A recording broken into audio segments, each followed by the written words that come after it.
Certainly. This afternoon, the board considered 3 items during closed session. First, item 6.1 regarding public employee appointment for the position of President and Chief Executive Officer pursuant to Government Code Section 54957. No reportable action was taken. Item 6.2, the board voted unanimously to approve the closed session minutes for the meetings held on September 19th and September 24th. Item 6.3, the board held a hearing pursuant to Health and Safety Code Section 32155, and the subject matter was medical staff credentials, and the board voted to approve the recommended credentialing decisions unanimously. Thank you for that. Item 10 is deletions or corrections to the posted agenda. Do we have any? Okay, if not, we'll go on to 11, and this is audience input, and this is an opportunity for the public to give comments to the board. If you will step up to our microphone, give your name for the record, and then you have 3 minutes to do your presentation. So is there anybody for audience input?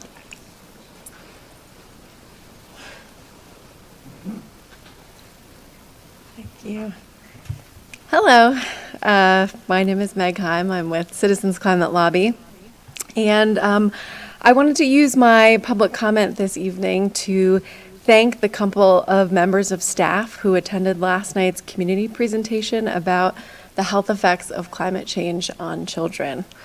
It was a really insightful presentation by Dr. Deborah Hendrickson. She's a pediatrician and a professor in Reno who has deep firsthand experience with how our changing climate is affecting the youngest and most vulnerable among us. While we're extremely grateful to those staff members who were able to join us, we were really hoping to see more members of hospital staff and especially hospital leadership to join us last night. When we initially reached out to the hospital about being a co-sponsor of this event, we received word that the hospital wasn't going to do that because they, quote, "We're in the initial phases of educating ourselves and the health system to the health impacts of climate change." Last night's event was a really great educational opportunity. As healthcare professionals, understanding the growing impact that climate change has on your patients, on our shared community, and especially on children is essential. And Dr. Hendrickson's presentation shed light on just how much more at risk children are to rising temperatures and wildfire smoke, and the urgent need for awareness and action in this area by health professionals. For those who couldn't attend, the presentation was recorded and will be posted on Tahoe Truckee Media's website. I really urge each of you to watch that recording. I think that everyone in this room could learn a lot from the content that was shared. Thank you. Thank you. And this is the second time Dr. Hendricks has spoken at one of your meetings. I think she spoke 2 years ago.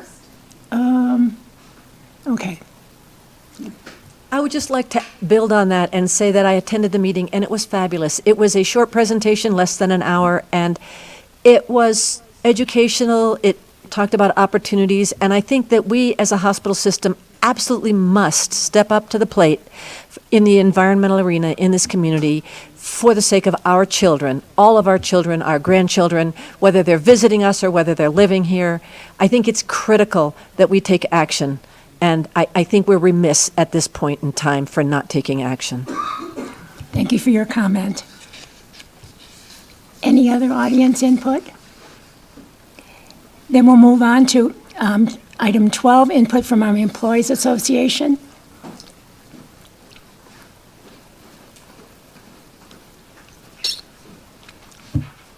Hi, my name is Julie Morgan. I'm the president of the Employees Association of Professionals, and I work here in the emergency department as a nurse for just a couple years, almost coming on 17. You guys have heard me speak before, and I know the time limit, and I'm going to stay under it this time. As you can see, I don't have any notes, so I'm just going to wing it. So we'll see how this goes. I wanted to say that quarterly, the union board is afforded the opportunity to meet with C-suite. Our most recent meeting was this previous Monday, the 21st.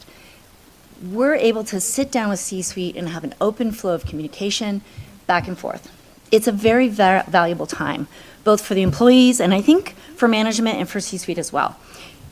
And it dawned on me later when I ran into Crystal in the hallway and she was answering more questions that I had, taking her time to do so, that we tend to have a lot of meetings about issues and things that are going wrong and problems and concerns and complaints. And trust me, I'm the complaint center for the union.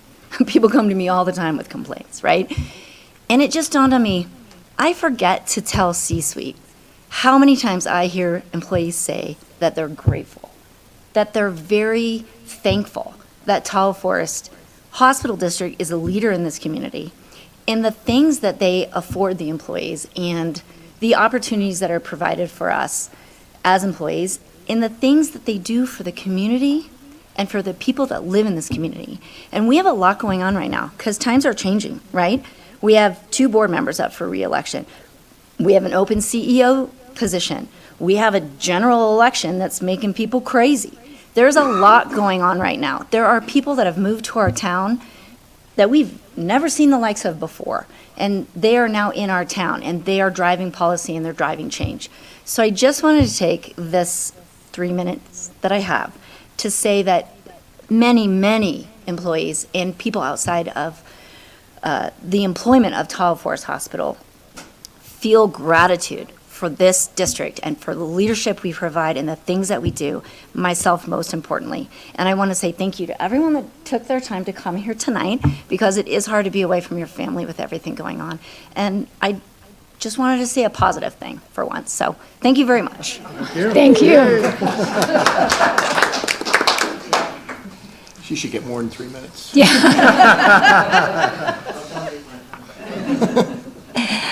Well, thank you. And if there's no other comment, then we'll close Employee Association input.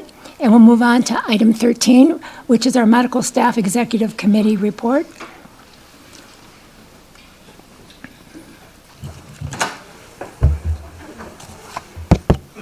Okay, so there are 5 policies here to be reviewed. They are all in the Department of Women and Family Health, and the changes I'll summarize here for you are, first of all, updating of the induction policy to reflect new ACOG recommendations regarding the first and second stage of labor and the doses of oxytocin that are appropriate. The second update is to reflect contingency plans for a national shortage. And then the next policy, the 1492 policy, was missing a risk statement, which has been added with no other changes to the policy. The fourth policy, 2301, is regarding hypertension and the time frame allowed for management of, or initiation of management of hypertension. It used to be that there was an initial confirmation and then you waited 15 minutes and did a second blood pressure for confirmation, and you had that time frame, and now they've shortened that by 15 minutes. Based on the very first reading, you need to take action. So this is just a policy that reflects that new guideline, new recommendation. And then finally, the 2403 policy is that it was discovered during the validation survey that the sepsis management protocol needed a few bullet points added, and those few bullet points were added that included basically debriefing recommendations and disclosure recommendations. And those are all of the policies to be discussed today. Any questions from our board on these policies? Because it's all new to us. And I will just say that the nursing director of the department kindly gave me a summary of all of the changes. That's a new thing for us when we have policy changes being submitted by the various departments, and it was invaluable because for me to read through this entire thing and figure all that out, probably wouldn't have gone so well. The one thing that I did notice, Dr. Koch, is that they give references, which is like best practice, and I see a lot of them recently have used up to date. But the one on the Pitocin and that, they refer to, I think they're referring to textbooks which are dated 2008, and I don't think that always reflected the best practice. It's the one on page 4 of 9 or page 17 of 155. You can't read it, you have to stretch it out.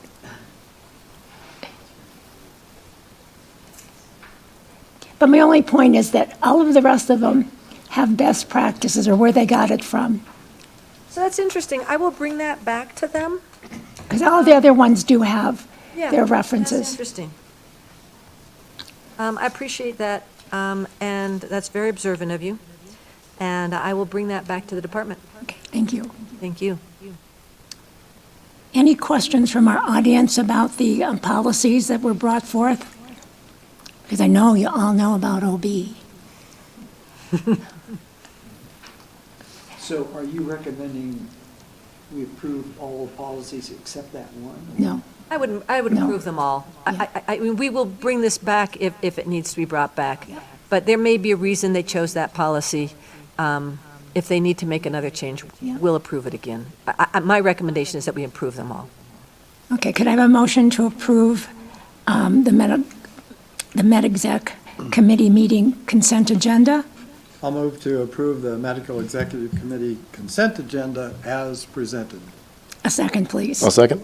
It's been moved and seconded to accept and approve the Medical Exec Committee consent agenda. All in favor? Aye. All opposed? So you've got them. We'll go on to 14, which is a consent calendar, and these are normally non-controversial reports, documents, but the board has an opportunity to pull anything that they would like to have further discussed. Any, Yes, Alice, thank you. I would like to pull 14.3.5, and that's the Provider Services Board report by the Okay. director. any other one by the board? Anyone from our staff? Or any comments from our public? Nope. Then can I have a motion to approve the consent calendar except for item 14.3.5? So moved. Dale? A second, please. The second, Mrs. Mayor. Okay, so it's moved and seconded to approve the consent calendar minus the 14.3.5. All in favor? Aye. All opposed? Then we'll be talking about 14.3.5 under item 17.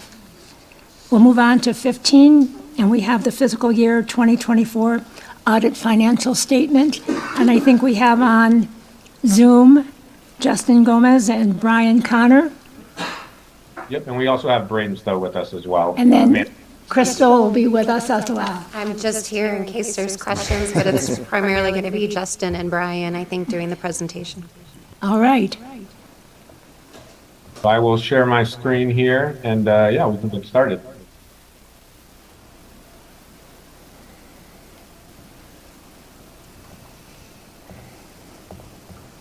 Perfect. Well, thanks, Justin, for sharing your screen and to the board for the opportunity to present the results of the 2024 audit to you. You can see the agenda on the screen here, what we expect to go through this evening.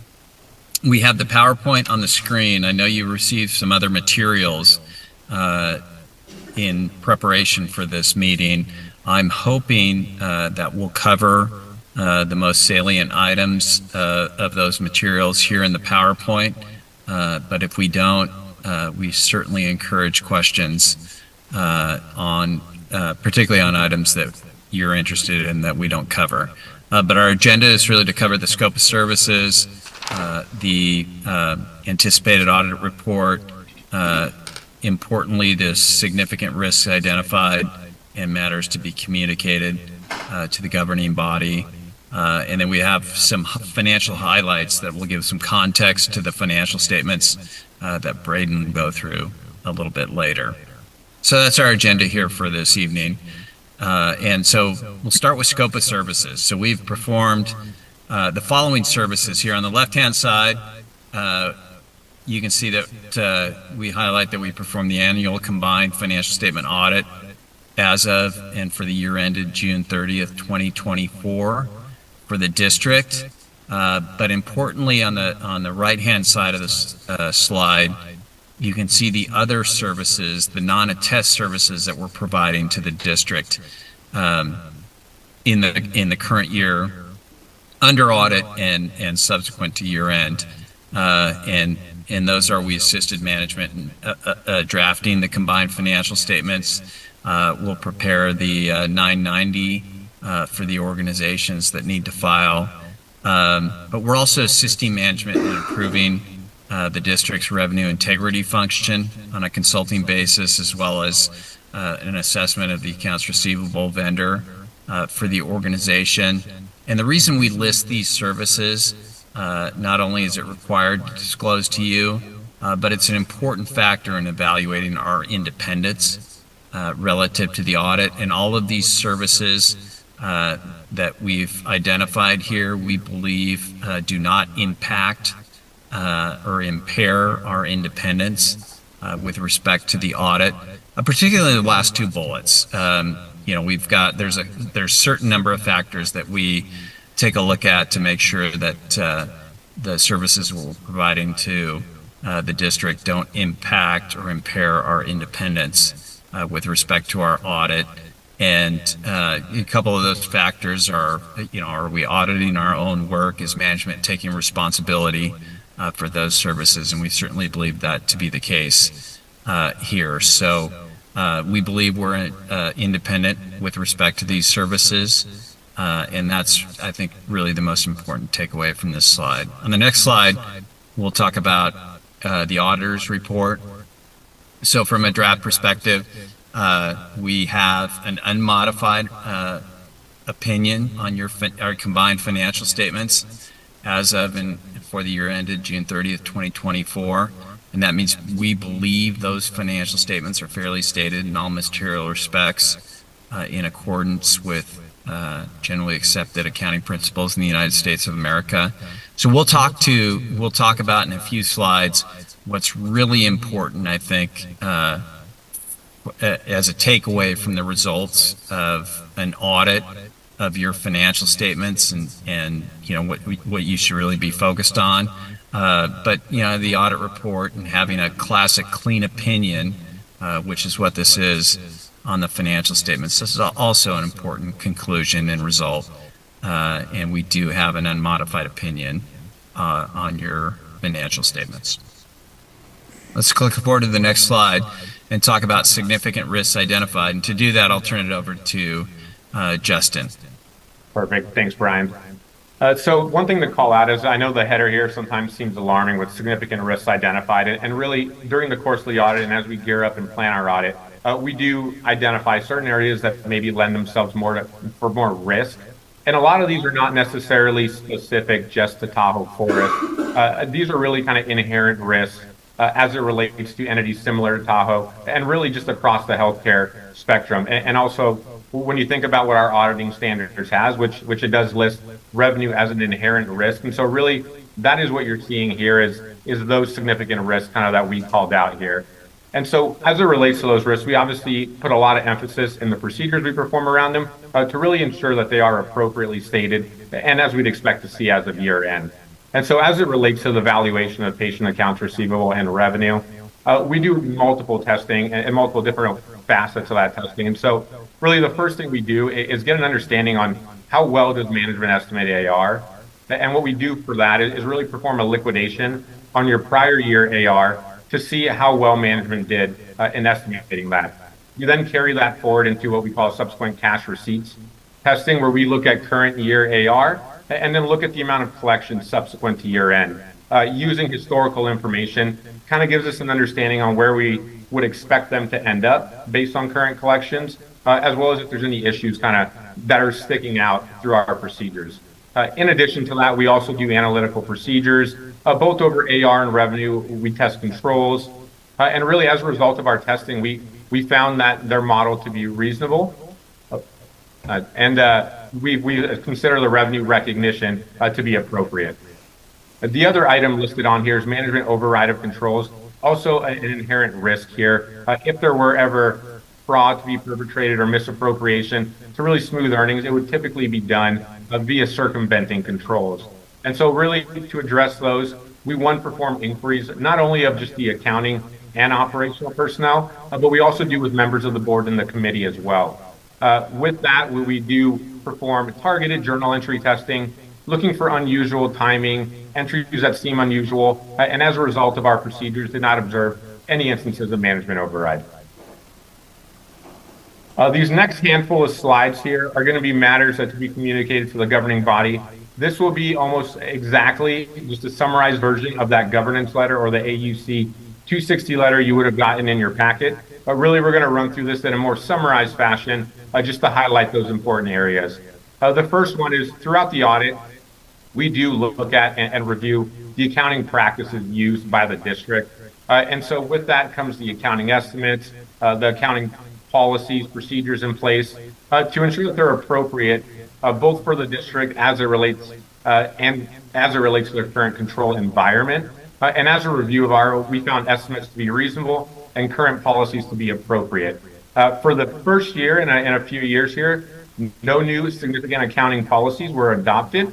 I know if you remember from the prior 2 years, we had a new standard last year that was pretty substantial as it relates to subscription assets. And then the previous year was the fund lease standard that Crystal and Jay got to kind of navigate with us. And so this year, not as much of that going on. And so definitely a good news there for the team. Significant unusual transactions, really, if anything occurred during the year that we would deem unusual, we would put emphasis on that, but we would also communicate that to you as well. And as a result of our audit, there were no significant unusual transactions identified during the year. These next two slides are really important and really highlight the work that Crystal, Jay, and the finance team is doing there and how well they're doing with it. And the first one is uncorrected misstatements. If there were ever any uncorrected misstatements, even if somewhat immaterial or de minimis, we would still bring those to your attention. But happy to report there was no misstatements that we identified that went uncorrected by management. So definitely a good and positive slide there. And that goes to the next one here, as I mentioned, the material corrected misstatements. Same thing, if there was ever material adjustments, items that didn't appear right and had to be adjusted to be materially correct, we would bring that to your attention. But similar to that other slide, nothing here to report. So it really speaks highly to how well the team has been doing there to ensuring what you're reviewing on a month-to-month basis is materially correct and as we would expect to see it. The other required communications, we encountered no significant difficulties during the audit, never any disagreements with management on accounting policies, accounting stances, and conclusions there. We're not aware of any circumstances that would affect the content of our auditor's report. We're not aware of management consulting with any other accountants regarding sensitive accounting matters or matters that we're currently auditing. Manager representation letter, this is one we always like to highlight. This is something we do request of management. As of the date of issuance, this date of this rep letter corresponds with our financial statements and is really management's kind of representation of their ownership over the financial statements. And so that will be something that is circulated to your management team and signed at the issuance of our audit report, which we expect to be probably first thing next week. And then otherwise, no significant audit findings or issues that arose during the audit. As Brian mentioned with the opinion, a really clean audit this year, and definitely appreciate the support from the team over there. I will turn it now over to Braden to kind of run through some of your financial highlights. Thanks, Justin. I'm new to presenting to you all, but I've been working on the audit for the last 6 years. So I'm going to go over a few key metrics and financial ratios. Before we get into the numbers, real quick, the graphs show the current and prior 2 years, current year being in the tan shade, 2023 and 2022 being in the dark and light shades of green, respectively. And then the figures are in millions, and they don't include Truckee Surgery Center. So, first off, assets and deferred outflows remain consistent year over year, less than 5% change across all categories except for cash. Cash saw an increase of about 38 million year over year, and this is mainly from operating activities, showing cash increases of 41 million compared to 12 million in the prior year, a 29 million increase. And a lot of that is due to cash from third-party patients and providers, up 39 million. We can see this in days in AR decreasing year over year, so collecting money faster. Operating revenue is up year over year. Operating margin is up year over year, which we'll go into further in subsequent slides. And then, so just collecting more and more relevant to expenses. The other part of this is net cash used in financing activities is less than the prior year by about 9 million. And so purchase of capital assets is down to 16 million in the current year compared to 25 million in the prior year. Moving on to assets limited as to use. Regular purchase and sales activity is as well as 4 million appreciation due to favorable market conditions, which we love to see here, causing that change. Patient AR slightly increased, along with revenues increasing since operating revenues increased. In the current year, we would expect AR to increase proportionally. Capital assets remain very consistent year over year. As we just mentioned, 25 million in capital spend compared to 16 million in the prior year. However, it still outpaces depreciation just a bit, so we see that slight uptick. And then lastly, other assets and deferred outflows saw a bit of a decrease compared to prior year, and this is mainly because of a 4.6 million receivable and estimated third parties compared to a payable in the current year of 6.2 million. So we'll see the same story, opposite side of the coin for current liabilities when we go to the next slide. Yep, so current liabilities here, you see a slight uptick, and that's mainly due to that flip in estimated third parties and a couple other things within the normal course of business.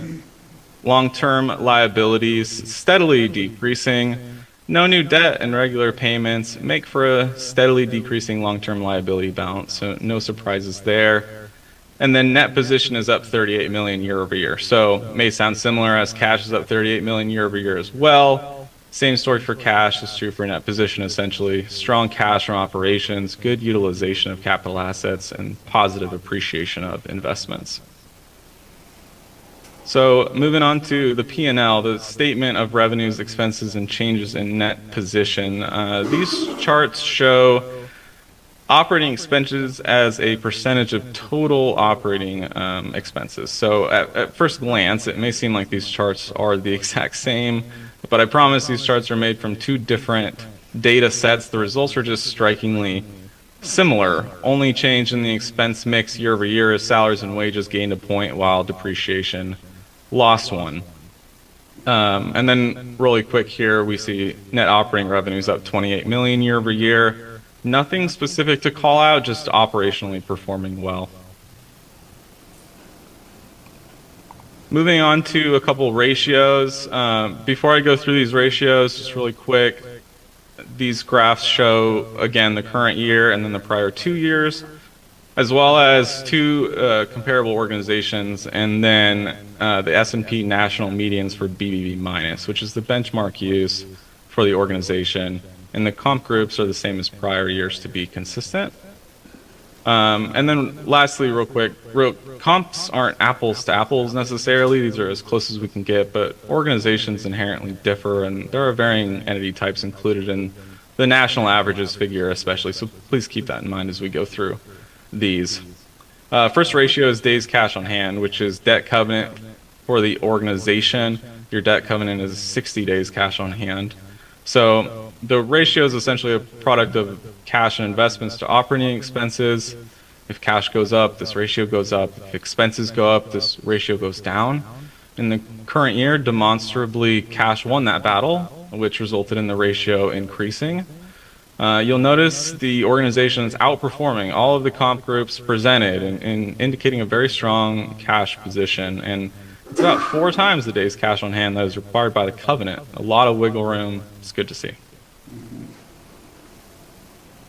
Days accounts in accounts receivable ratio. So days in accounts receivable ratio is a product of net operating revenue to accounts receivable, and essentially indicates how long AR sits before it's collected.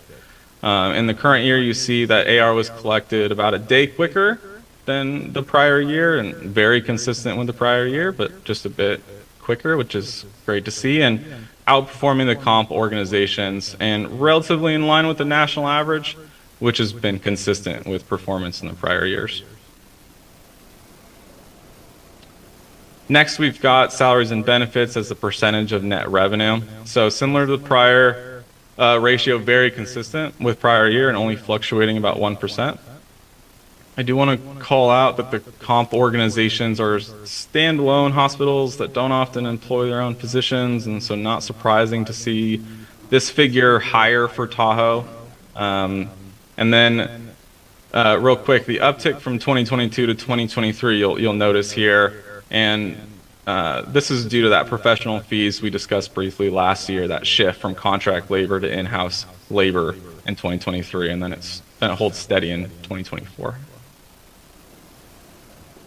Last ratio, but not the least important by any means, operating margin. This ratio is essentially the percentage of operating revenue the organization was able to turn into operating income. So in the current year, 4.4% of operating revenue became operating margin, which is an increase from the prior year. You'll notice in 2022 it was quite high, and in 2021 it was as well. These years were very strong years, and we wouldn't expect that necessarily going forward. As you can see, 4% is quite strong compared to the comp groups, and we're very happy to see that fact. Operating margin has stayed positive through the pandemic, and now out of it has been great. And you can see, not the norm. That's the end of my remarks. I'll turn it back over to Justin and Brian to talk about a few more things and then take any questions. Perfect. Thanks, Braden. So that is all of our prepared remarks. The last few slides there really kind of marketing informational purposes, but I'll just turn it back to the board committee if there's any questions you have for us. Board, any questions for? Yes, I do. In going back to the salaries and benefits as a percentage of net revenue, are there any other hospitals that are similar to ours that are employing physicians so that we could get a comparison that's meaningful? Brian, do you have any input on that one as far as kind of what you're seeing out there?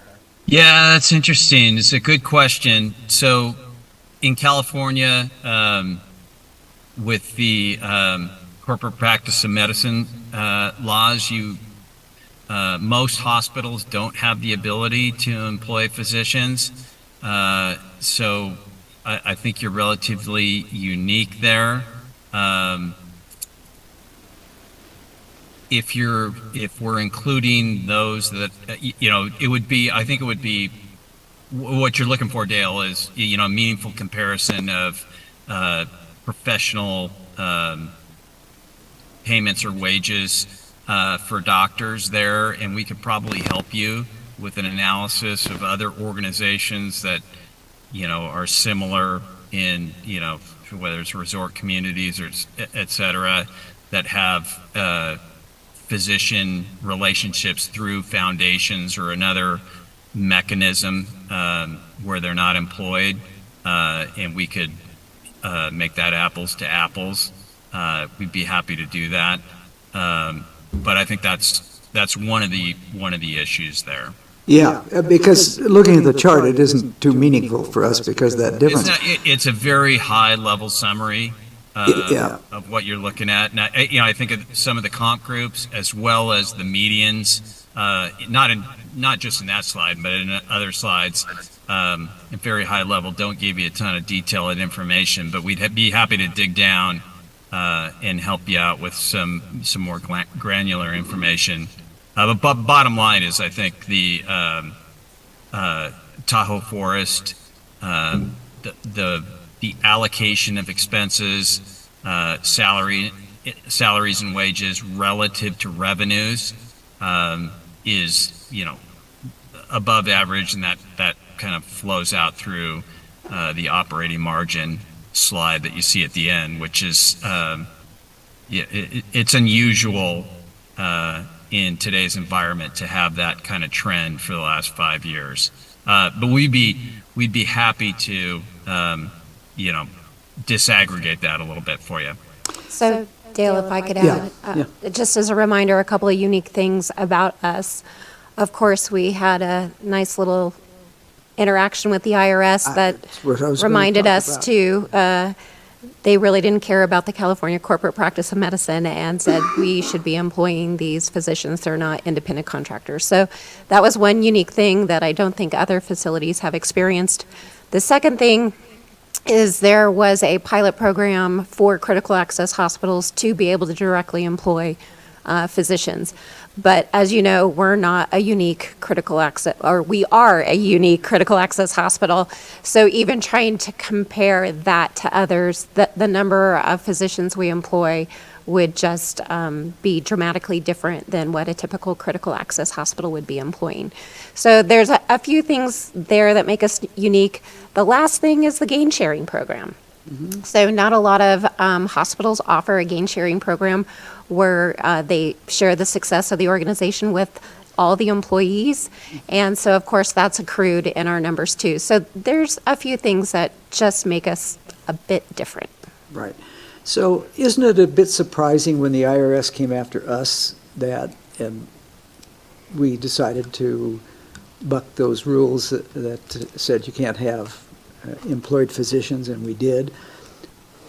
Why didn't the IRS just continue to go after other hospitals who were in a similar situation? That is a wonderful question. And I will say, for some reason, government agencies like to come talk to Tahoe Forest. So we're one of 30 hospitals in the nation that got selected for the COVID Relief Fund audit too by the OIG. So somehow we just get the luck of the draw and get visited by the federal agencies and the state agencies. So I do not know why they haven't knocked on the doors of others, but they knocked on ours. So and we're going to follow. When you talk to ACHD or some of the other associations, do they?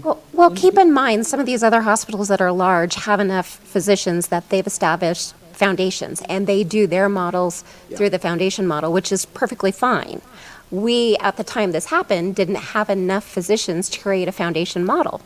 So that is part of what highlighted our independent contractor agreements and not having enough providers to do a different model with it. As I mentioned, Dale, your performance throughout the pandemic and subsequent to that is unusual, and it's special. And I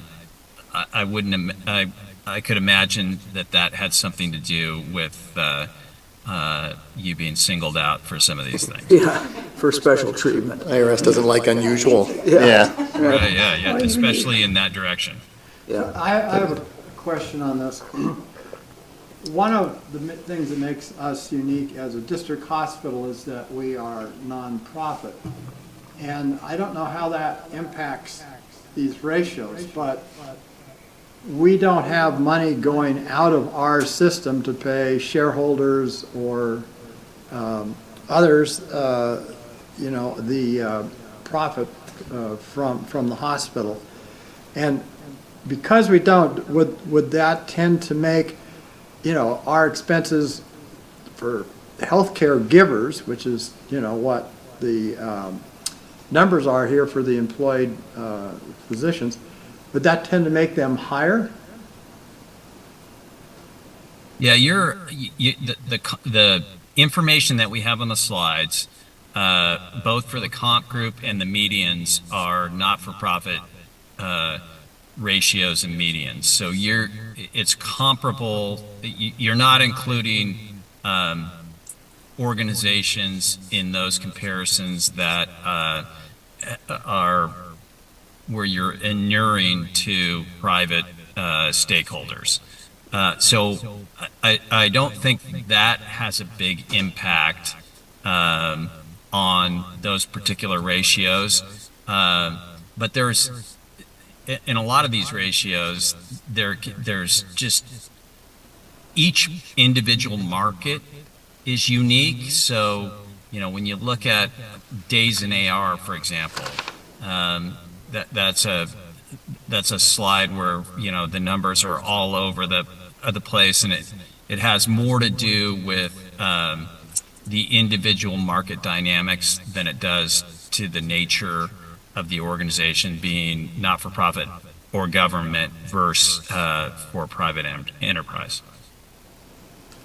And one other on that, it doesn't seem to me it's a bad idea that we're spending our money on the healthcare providers as opposed to other things.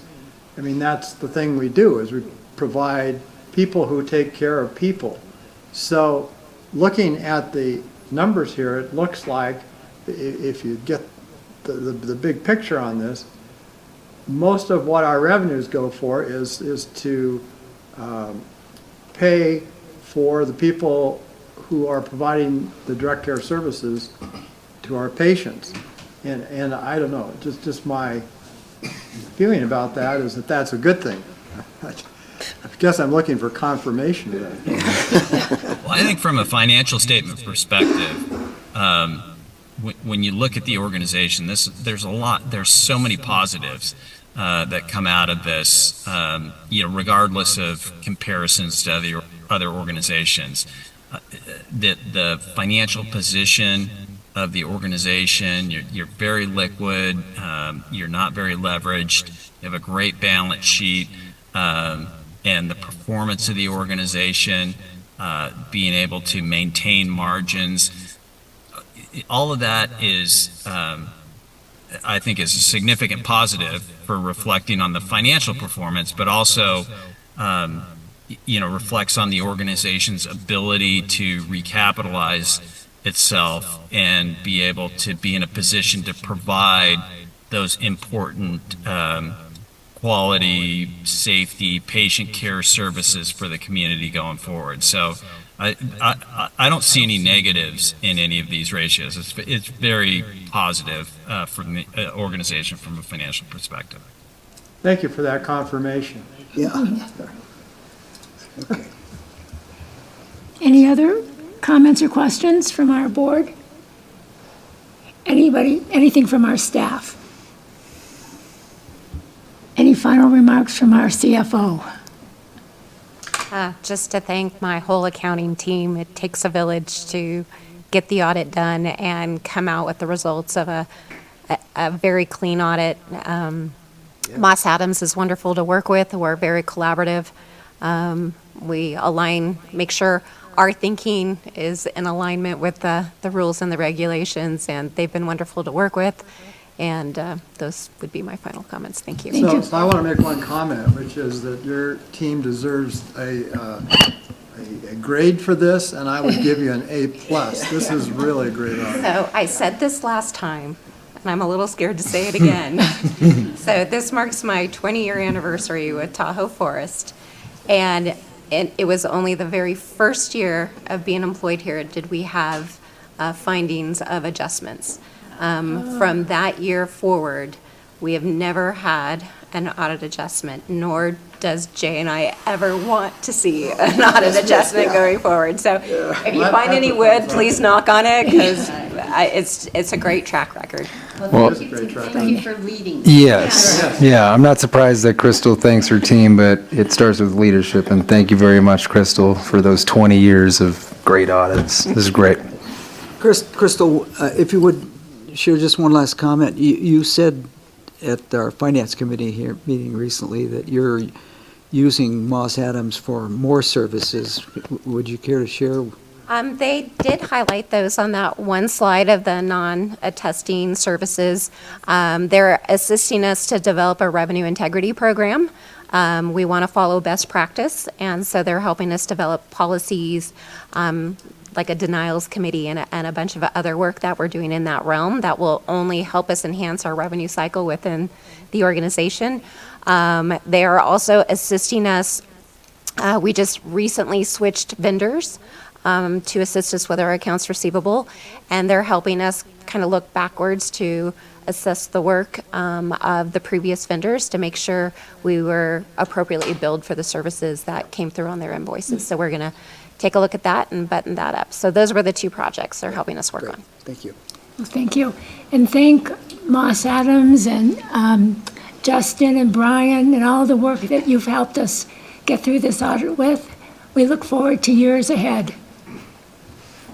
Sounds great. Thank We'll you. second that emotion. Yeah. Thank you very much. Thank you. All right, we'll say goodbye. Thank you. We have a, We have to make a You might want motion. to approve that. I'll move approval of the audited report as presented. Second. It's been moved and seconded to approve the audit for 2024. All in favor? Aye. All opposed? So the audit has been approved.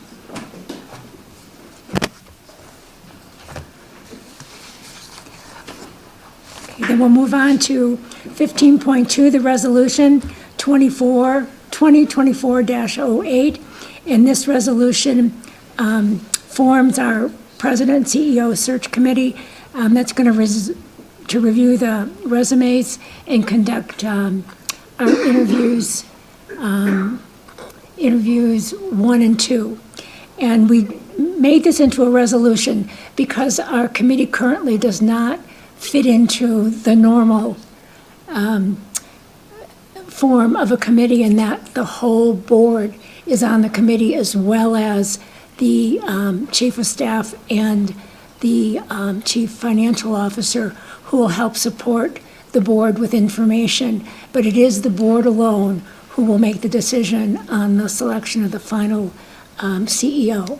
And so we made that resolution so that it is in writing and what the roles are, and that once we have selected the CEO, the search committee goes away and the board is just the board.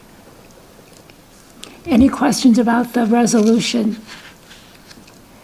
So if we want, Approval of the resolution? pardon me? I would move approval of the resolution. All right, can I have a second, please? Let's seek public input before we make a motion, please.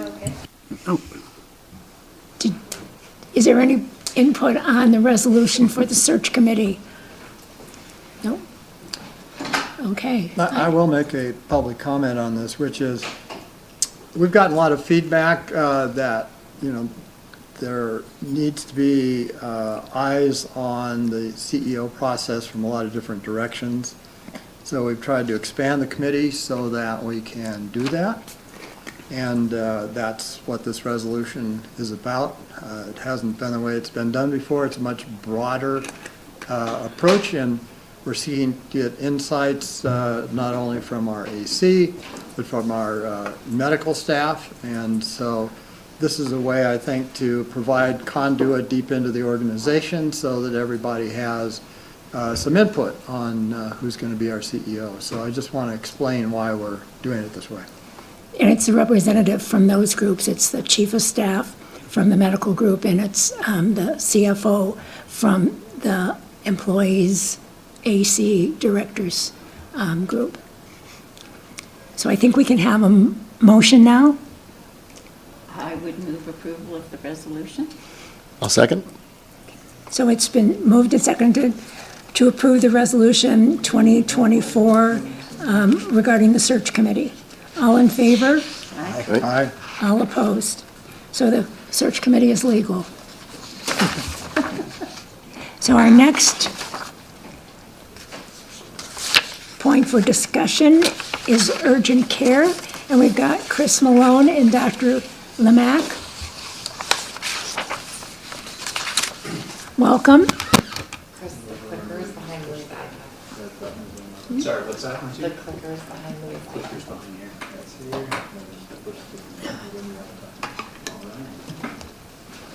Thank you.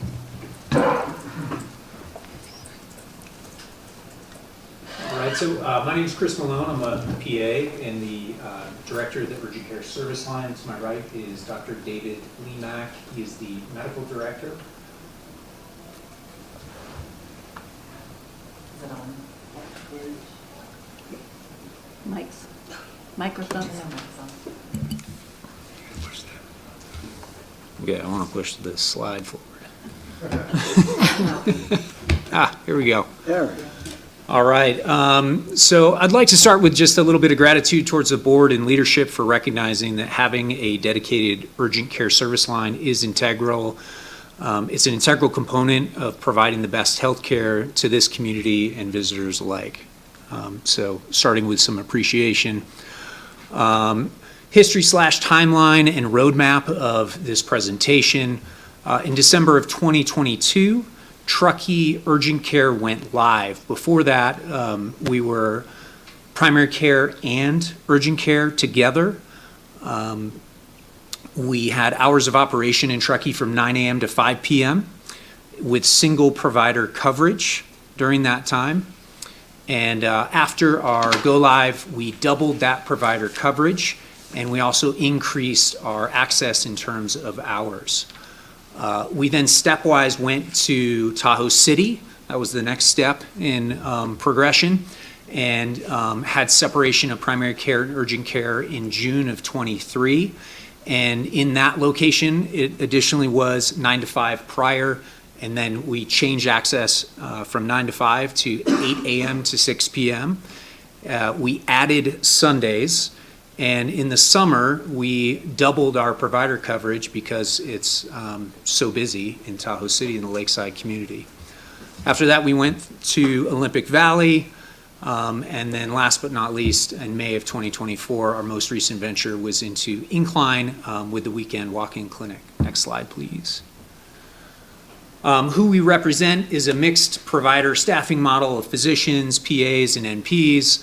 That rotate through most of our 4 sites, Truckee, Tahoe City, Olympic Valley, which is seasonal, and then Incline Village is a weekend walk-in clinic. We also represent front office staff, medical assistants, nurses, and diagnostic imaging technicians. This is the first step in our data analysis or collection thereof. We created a Mercy Truckee Epic track board. And this is a screenshot of what that track board looks like. I was told multiple times that we couldn't do this. Full transparency, this was stolen completely from an inpatient emergency department, which is where I came from, which is also where Dr. Lemak came from. And it has been a huge success for us. Patients fall off this track board. It's streamlined for navigation and communication. It has the patient's name, where they are in location, what their chief complaint is, the vital signs, and you can also see, it's kind of hard to see, I apologize for that, but there's a lab and image section up there that notifies the provider when an image or a lab has been completed, when it's been read, and then we also use this for our communication between front office and back office. Prior to this, we used a whiteboard. And so this is real-time communication, and it really limits the back and forth. Next slide, please. Speaking of a busy slide, this is completely overwhelming, and I get that. If you feel like you're looking at 2 years of data, it's because you are. We use that track board to develop our key performance indicators, and these are really what drive us in operations, drive us in efficiency, drive us in decisions to increase or decrease staffing, drive us in, when we need to increase our hours or decrease our hours.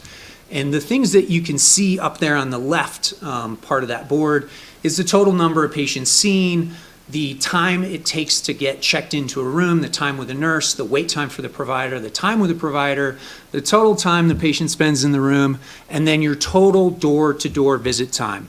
If you look at December of 2022, I know it's small, it's hard to see, but in December inception, when we started, we saw 1,157 patients. That was during the triple-demic. I don't know if you guys remember that. That was COVID, RSV, and flu. So it was busy. Our total visit time was 138 minutes, so over 2 hours. If you go, fast forward to just a month ago in September, off-season, start of off-season, we saw 1,174 patients, and we did it in 67 minutes. So how did we get from there to there? Next slide, please. We increased our access and decreased our throughput times significantly. One other example is that this past summer, urgent care saw a grand total of 5,027 patients just in the 2 months of July and August alone. That was 778 more patients this summer versus the summer before. And we did it in 35 minutes, average less time in Truckee and 5 minutes less in Tahoe City. We did it with exact same staffing ratios, and we actually did it with 3 less patient care rooms in Tahoe City because primary care came back in-house. Next slide, please. Do you want to add anything? Nope, onward. I'm the color commentator. I just sort of jumped in here or there. So we really wanted to focus on staff communication. In order to have a really successful service line, we needed to empower staff to feel like, one, we were accessible as a dyad, as a team, and that they could have an immediate voice for concern and change and how they could be a part of the improvement process. So we started with lean huddles. We did it every single week in each site. We start by reviewing our KPIs, which are those key performance indicators. We discuss updates on projects, we give kudos, shout outs, and then we address immediate operational concerns. The reality of the situation is we're providers. We're not receptionists. We don't know what the barriers are for the front office. So we give them an outlet to tell us. We also have quarterly all-staff meetings. We had one this morning at 7 a.m. And we have provider monthly meetings. We had one last night at, I don't know what time. We discuss education, strategy, department updates, and we just put it out there that this is a team sport. Medicine is hard enough as it is. So we want everyone's input, and we want them to feel empowered to give us their input. Next slide, please. There's been benefit from that already, in that a lot of the ideas, as you'll see going forward, are not necessarily ours. They come from staff. Great segue. This is an example of a great idea from a receptionist. Her husband was getting a same-day surgery, and she realized there was a track board in the lobby, similar to the DMV, that showed the patient's initials and where they were in the queue. How much of a line do I have in front of me? So we just stole it. I should say mimicked it. We created a HIPAA-compliant track board notifying the patients where they are in this queue. And it really improved front office efficiency because patients kept coming up and saying, hey, am I going to get seen next? When am I going to get seen? And patient satisfaction scores went up. We developed consistent workflows. We recognize immediate patient needs in the lobby. And this is also part of that reception is a lot of times the front face of Tahoe Forest Hospital District.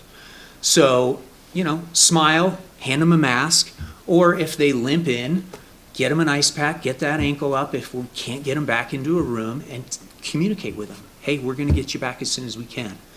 We also started a pull till full model. So in Truckee, we have 6 exam rooms. If you come in the morning and you're the 6th person through the front door, you're getting taken to an exam room almost immediately. Studies all show that we get you back, we get tests started, we get the ball rolling, you get through the door faster. We also focused on communication with the patient on that process and reminding them, updating them of, hey, you're 5th in line, you're 6th in line, we got a complicated laceration, we got someone who's got a fracture or something, we're gonna get to you as soon as we can. Procedure carts, this was also stolen straight from the emergency department. I have a love-hate relationship with procedure rooms. They're great, they have everything you need in there, they're comfortable. The problem is if you get backed up with 1, 2, 3, 4 procedures that need to get done, then you're reliant on one room and you're backed up. So we don't limit patient care to specific rooms. We standardize all the rooms, we make them all the same, and we have carts that are either for orthopedic, fracture, dislocation reductions, or lacerations, incisions, drainages. We really focus in the back office on as soon as possible testing. This also improves our throughput. We start with molecular testing, which has a higher sensitivity and specificity, i.e. they're better. And we've educated the staff on when it's appropriate to do a flu. Hey, are they within the 3-day window, 72 hours? We're going to do a flu. They were exposed to flu or strep or so forth. The other beautiful portion of this is that the nurses can order x-rays. So if a nurse triages essentially a patient and they feel like, hey, this might be broken, get the x-ray. That way, as a provider, it keeps things moving. We get in the room, we're already on our way to an answer. Next slide, please. So we develop those workflows and edit them as they need to be done. They're not standard orders. These are workflows, so it's at the patient's request, or they agree that it's okay to initiate a test before the provider's seen them. We also wanted to focus on really aligning and standardizing all of the equipment across the urgent care sites. So instruments, supplies. We purchased identical EKG machines, emergency equipment, and then AEDs. One of the things you don't want to do is have your staff fiddling with AEDs because it's an emergency and they are familiar with the Philips in Truckee, but not the GE model in Tahoe City. So we just made it blanket across the board the same. We got medication scanners, which really decrease in medical errors, helping compliance. And then we also developed a limited pharmacy formulary that was based on evidence-based medicine. And so this involved the director of pharmacy as well as collaboration with all the medical providers so that everyone had a voice. We were able to really trim that down. And this fits in with one of our strategic initiatives for this year, which is to help reduce cost by standardization, keeping the formulary relatively small, not allowing independent ordering at different sites. This is probably one of the bigger wins for the hospital district is the in-house formulary prescription system for dispensing. So we recognize the need for providing urgently needed prescriptions. This is mainly when pharmacies are closed, it's late in the day, weekends, holidays.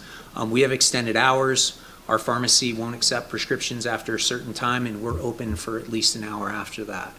On holiday weekends, the pharmacies close at 1 o'clock for most of the community and sometimes 3 o'clock for the hospital district. It's a nominal cost. It's I think all of our prescriptions except for one are $20, and that's at the patient's request, and this is available at all of the sites. There is one prescription that's $40, and that's a Ventolin inhaler. And we did this, that was a whole process we did with the supervision of our pharmacy department. Next slide, please. Access improvement. So this was evident right out of the gate. With our previous mixed model of primary care and urgent care and hours from 9 to 5, what we noticed is that there was surge volume in the morning. The community realized that in order to get seen, they had to come in early. After we increased access, after we doubled our provider coverage, that remained. And so this was an issue where we would get 30 patients by 10 a.m. in the morning, and then we'd be playing catch up all day. So we needed to come up with a way to smear out that morning bolus. And the My Chart on My Way reservation system was the perfect system to use. We put up QR code signs right outside the door. So if you showed up in the morning and there was 10 people coming out of the front door, there was a QR code and a sign that said, "Why wait? Click on this code and you can be seen today at your choosing, 1 o'clock. Now, obviously not everyone can do that, but if you're in need of a medication refill and you show up at 9 and there's 10 people in front of you and you don't want to wait, you can click on and then you're saved in line for that time. You come back at 1, guess what? If there is still a line, you're still put at priority first in line status. This has decreased the waiting room time and really improved patient satisfaction, completely improved our throughput efficiency, and it makes the day much smoother not having a bolus in the morning. Next line, please. We standardized our onboarding process. We developed for the first time a new urgent care nurse and medical assistant onboarding checklist. We have a 3-month validation process. We use our current HealthStream modules that provide role expectations and holds our staff accountable for their responsibilities. And the beauty of this is that in those 3 months, you have this incremental time to complete it while you're on your job. Not every day is going to have downtime, but when you do have downtime, you can complete your checkoff list, and it reduces the excess paid onboarding time. Next slide, please. We also realized the importance of getting the front office staff BLS certified. We are very keenly aware that good quality CPR requires multiple people to perform compressions well. And so it aids in emergent recognition of patients in distress, and it can better facilitate EMS response. This is probably most important in our satellite locations where we don't have as much staff. Can you tell we're emergency medicine people? This is what's important. Wow. Next slide, please. We've fostered some great relationships with every department that urgent care touches. Communication had been set up with leadership from radiology, emergency medicine, orthopedics, so on and so forth. And we integrated some really great patient care programs. The substance use clinic that's AUD and OUD, that's alcohol use disorder and opioid use disorder. We really decreased the amount of urgent care and ED visits by aligning and standardizing our approach to treatment. And what this affected downstream is ICU admissions for alcohol use, which was a huge score survey burden, if you will, for our ICU nurses at the time, and that has really turned around. We developed an oncology patient expedited evaluation. Sorry, go ahead. There are very few urgent cares throughout the country, let alone California, that are actually integrated into beginning recognizing these use disorders and actually initiating treatment in the urgent care setting. Most of the time you had to go to the ER when you were really sick. So we were able to see people and start them and get them involved with the MAT clinic much earlier. Well said. We also worked with oncology for expedited evaluations. This aided in keeping patients bouncing back to the emergency department. As you know, we get dinged if they come back too early. We developed an expedited chronic illness treatment and referral to primary care to aid with primary care access. And we developed a physical therapy ordering and follow-up system. Next slide, please. Most of these things that were taken from Truckee then went to Tahoe City with our go-live of June 2023. As I said before, we changed our hours from 9 to 5 to 8 to 6. We added Sunday. At that time, the urgent care was operating Monday through Saturday. We realized that we needed to meet the community need by adding that day, and we increased our provider coverage 7 days a week in the summer during the high season, and thus far the stats completely support that continuation. Next slide, please. It makes staffing a logistical nightmare. You can see, if you take a look at July of this past summer, we saw 1,100 patients in Tahoe City, which is mind-boggling to me considering the limited amount of space. And we did it in less than an hour, 57 minutes. That completely supports that operational plan. Next slide, please. Olympic Valley, same. The only difference is we've utilized On My Way for a morning lull. We can kind of flip the bolus in Olympic Valley. What happens there is most of your ski injuries happen after noon. After you've had a couple drinks and now you decide to keep skiing. So we push patients On My Way for that morning lull, and we also have telemedicine patients get pushed there in the morning or midweek. And we do have a winter injury clerkship that's there with 15 fellows from 5 different programs. So these are physicians, usually sports medicine, orthopedic, or emergency medicine. And this has been a real substantial source of physician staff here. We actually have a primary care physician by the name of Travis Hayes that is working in Tahoe City right now that was a fellow 2 winters ago. Next slide, please. Pre-screening process for physicians. All right, so at this point, all of these workflow changes, adjustments equal survey results. Apologies again, this is a very small slide, but this is Press Ganey results per quarter. And if I had a little laser pointer, I could point. Essentially, we started around the 41st percentile, and we've slowly clawed up 77th percentile, 90th, 92nd, and now we're consistently in the 95th percentile or higher. Next slide, please. This is more results. This is our last month combined. I think we're at the, can't read it, 95th plus percentile. It's not all sunshine and rainbows, though. There still is some marks that we consistently fall below, such as cleanliness of center. That is in the works to get fixed, mainly with Tahoe City. Just signed a CER a couple days ago, so we are making some moves for improving that. Anything you want to add? I should point out that this particular Press Ganey score is customized to urgent care. Our quality department was instrumental in helping us negotiate with Press Ganey to design a more specific survey. We wanted to get information that was pertinent to the kind of practice that we have. Next slide, please. Okay, last but not least, incline. So this is the most recent pilot project. We started May the 4th of this year. We're now complete of 5 months of essentially 12-month pilot project.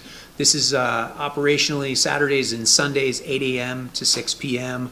This is a real unique opportunity to expand services without a significant capital expenditure. Why? Because we essentially have a vacant second floor with exam rooms, lobby, point-of-care testing area, and the beauty is we have radiology and lab right downstairs. Next slide, please.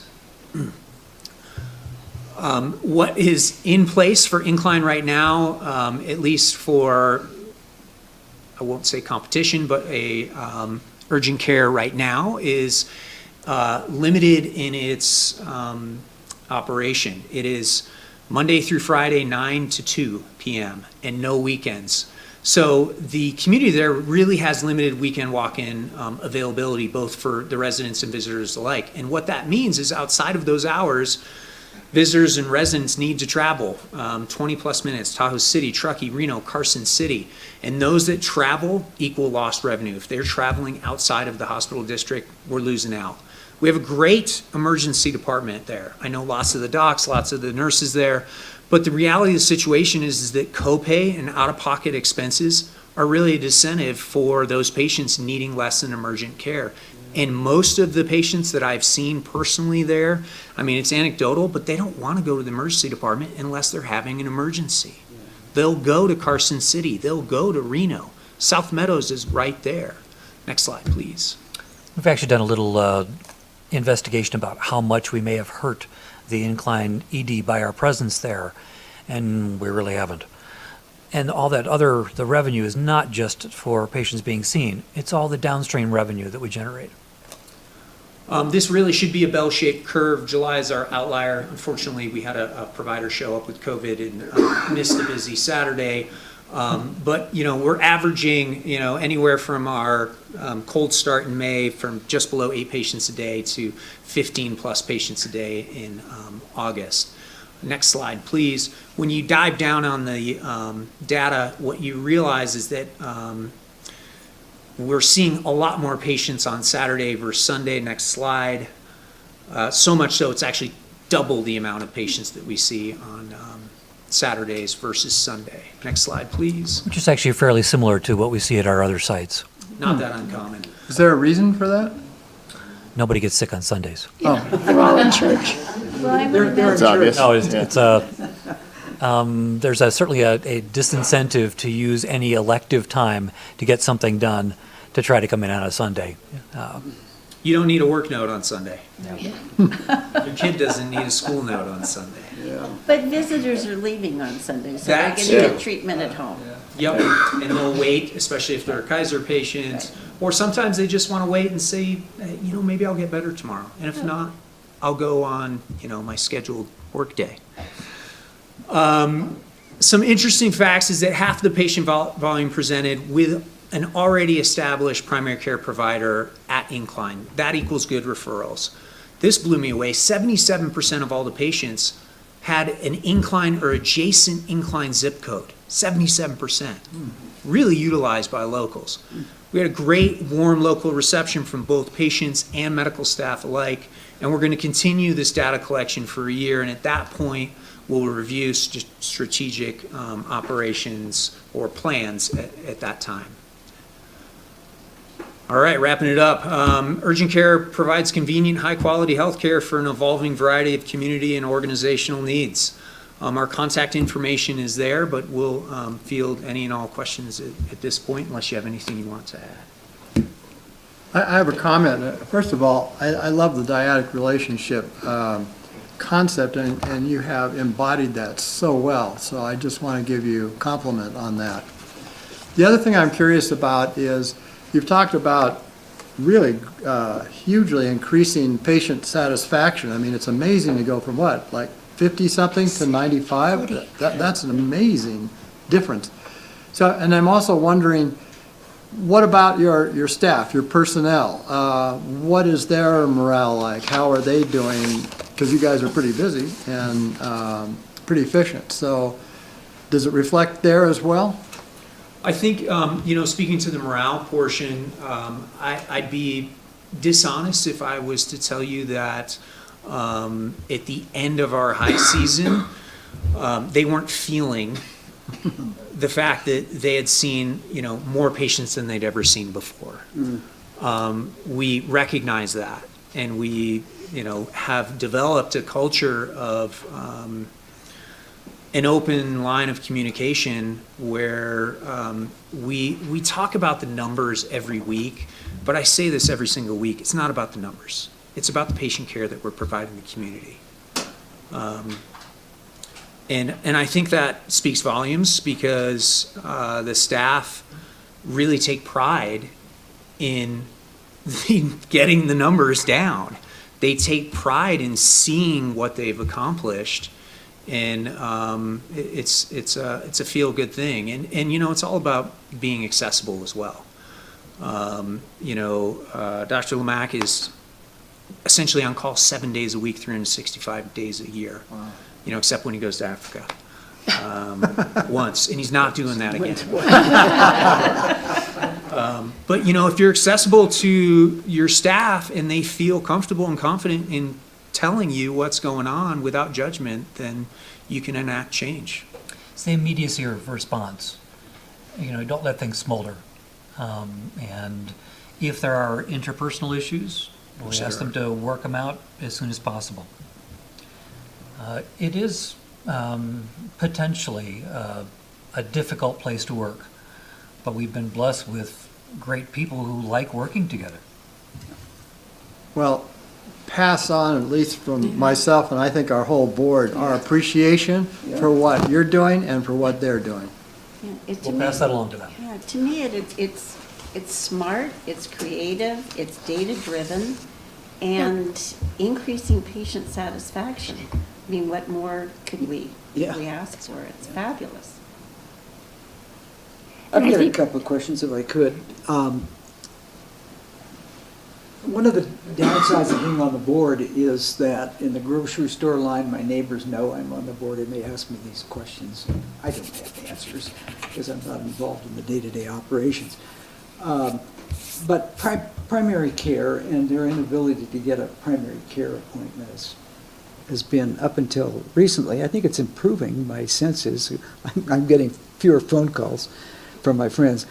And this urgent care seems to be a wonderful stopgap. Was it designed initially to be a stopgap for the fact that you couldn't get a primary care appointment? I love this question. So the history of urgent care, so I've been in medicine for 40 years, only 25 of them in urgent care. So the evolution of it as a subspecialty has been wonderful to experience. It started off as entrepreneurs, someone who just wanted to carve off the patients that, they could have gone to the ER, but, we figured we could see them instead. Well, this is expensive in the ER. Exactly. And so that's how it got started. Yeah. The second part then was, the burden on primary care, you can't get in for 3 or 4 weeks, we can start filling that gap as well.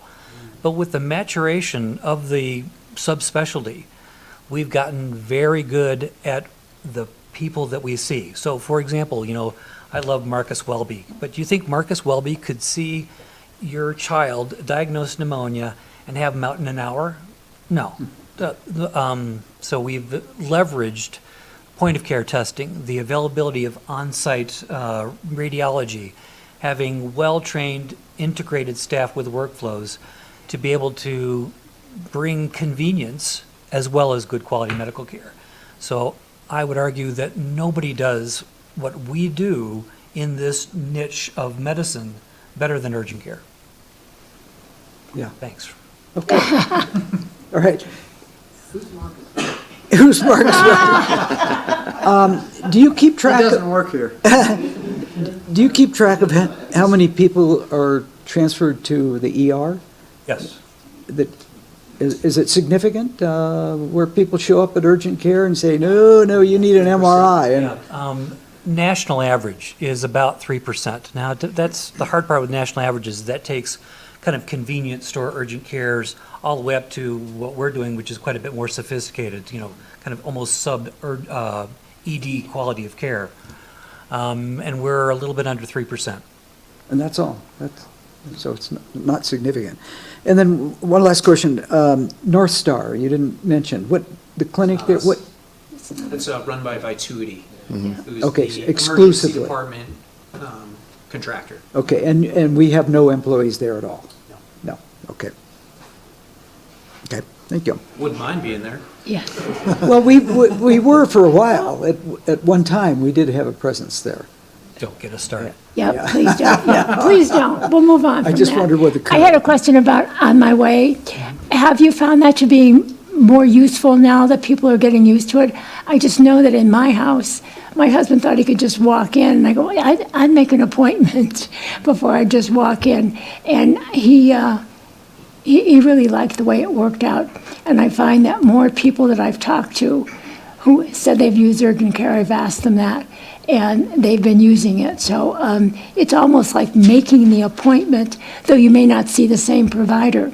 And so I just wondered also if a certain generation is using that more than worrying about a primary. Yes. Absolutely. The other beauty is that On My Way, we didn't have to pay for. It was part of what we already had from Epic. All right, some. Yeah. But it was not a. We didn't have to build Not it. a big add-on. Yeah. Yeah. Yeah. I think it's worth it, at least in our service line. Yeah. Okay. You had mentioned the Epic Track Board was a first. Yeah. What were the barriers in getting that up and running, or is that something that could be replicated? So Mercy Epic essentially told me that using an inpatient track board for an outpatient service line had never been performed before, and it couldn't be done. I dug my heels in. Yeah. I knew it would work. I knew it would work well, and fought for it. And I was also warned that should there be a problem, it would be on me. Well, kudos for Yeah, fighting. right. Yeah, no, I mean, phenomenal presentation of not only the data, but how that data was used in real time to improve process, improve efficiency.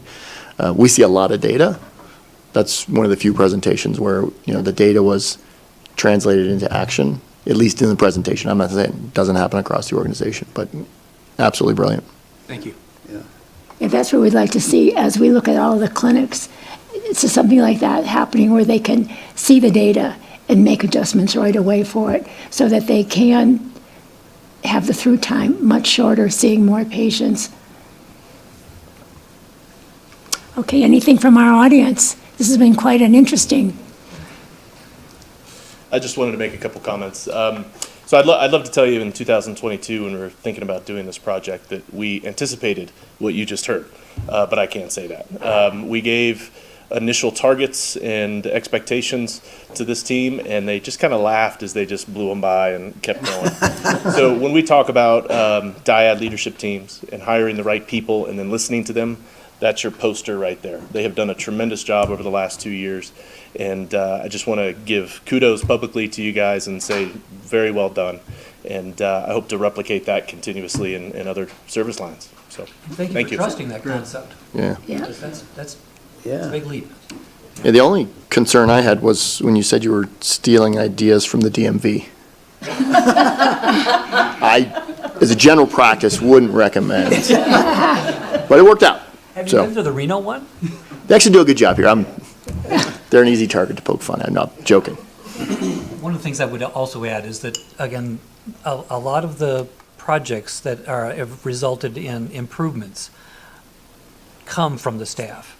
And just being open to their ideas and trying them has been helpful at helping provide that sense of participation.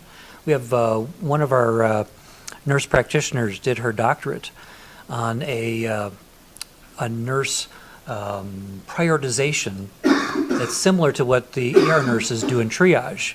Never been done before in urgent care. She did her doctoral thesis on it in our relatively small hospital system. And I have little doubt that that kind of process that she's helped develop will continue to be used in other urgent cares. What it is basically is a rapid recognition of people who really don't belong in urgent care, and getting them directed to where they need to go in the safest and most efficient way. Crystal, in terms of patient cost, if somebody asked me, what's the least expensive, I needed a doctor, my primary care, an appointment with them, or urgent care, or ER, is it?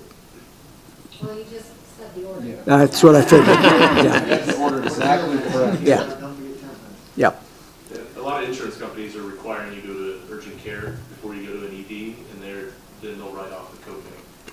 So they are motivating people to go to urgent care. Oh, okay, interesting. Yep.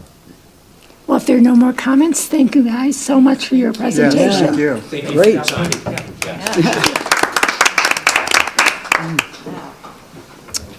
Okay, now we've got Dylan and Louis are going to tell us about the Sierra Center presentation.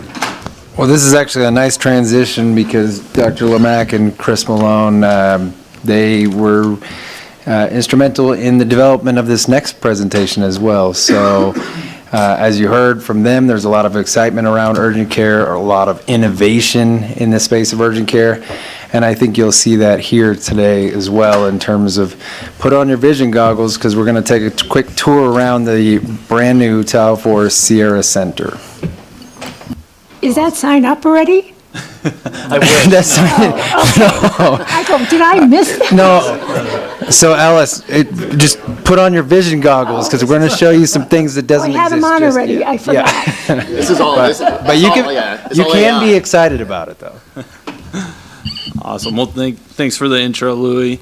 Of course, as you guys are aware, late spring, early summer of this year, we secured a long-term lease for the former Rite Aid space.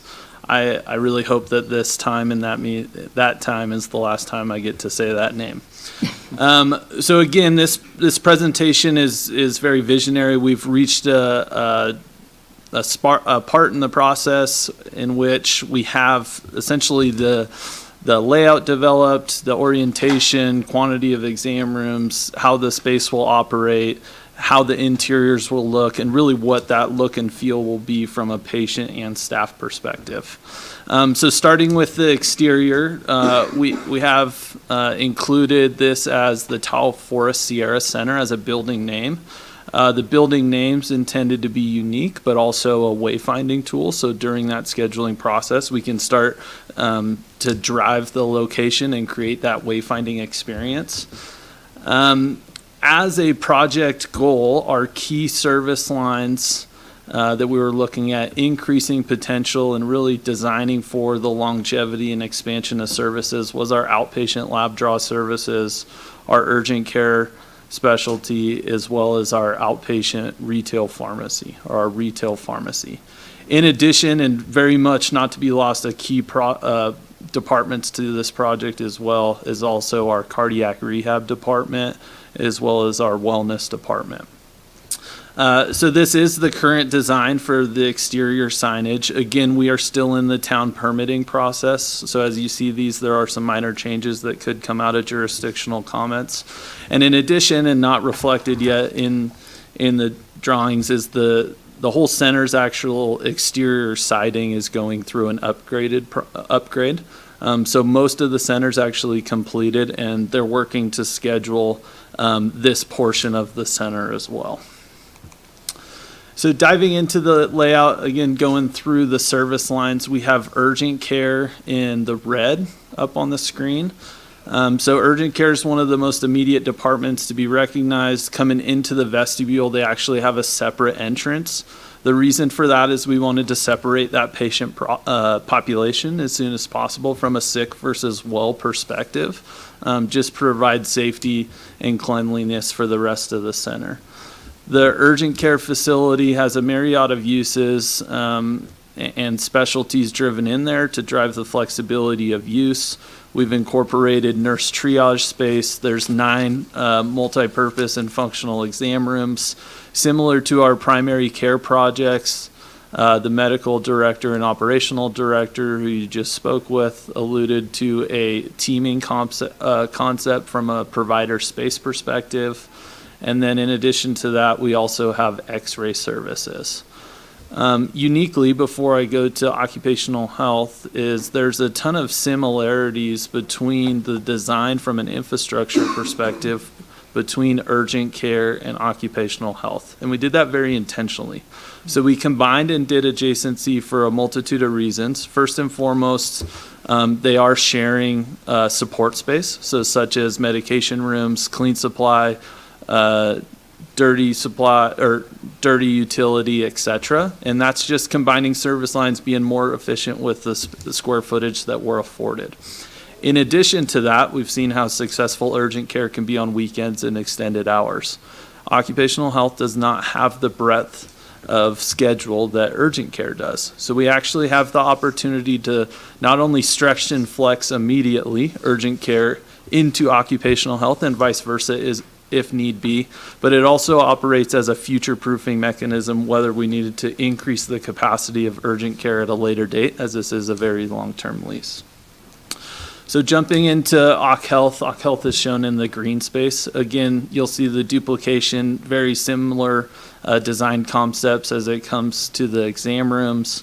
Support service spaces, again, very similar with the medical director and operational director going to the teaming type of a variety environment. And then the reception, which is kind of right in the corner between the red and the green there, is a shared reception intended for occupational health, outpatient lab services, as well as some wellness components. So we're really trying to strive and promote the patient accessibility and the ease of wayfinding in this space as we have such a diverse group of services in here.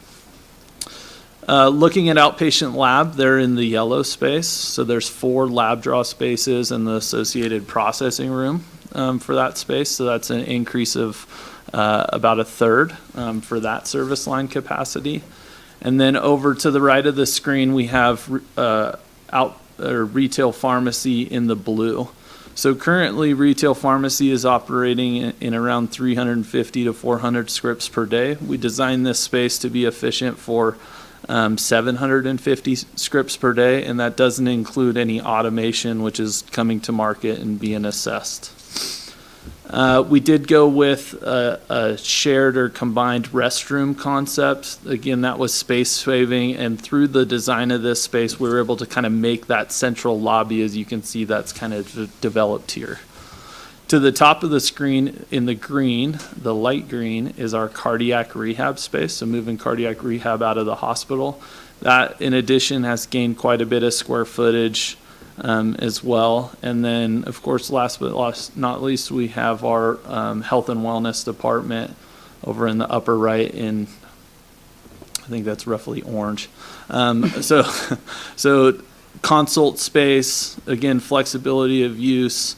We have an enlarged conference consult space, and then we also have a multi-purpose room.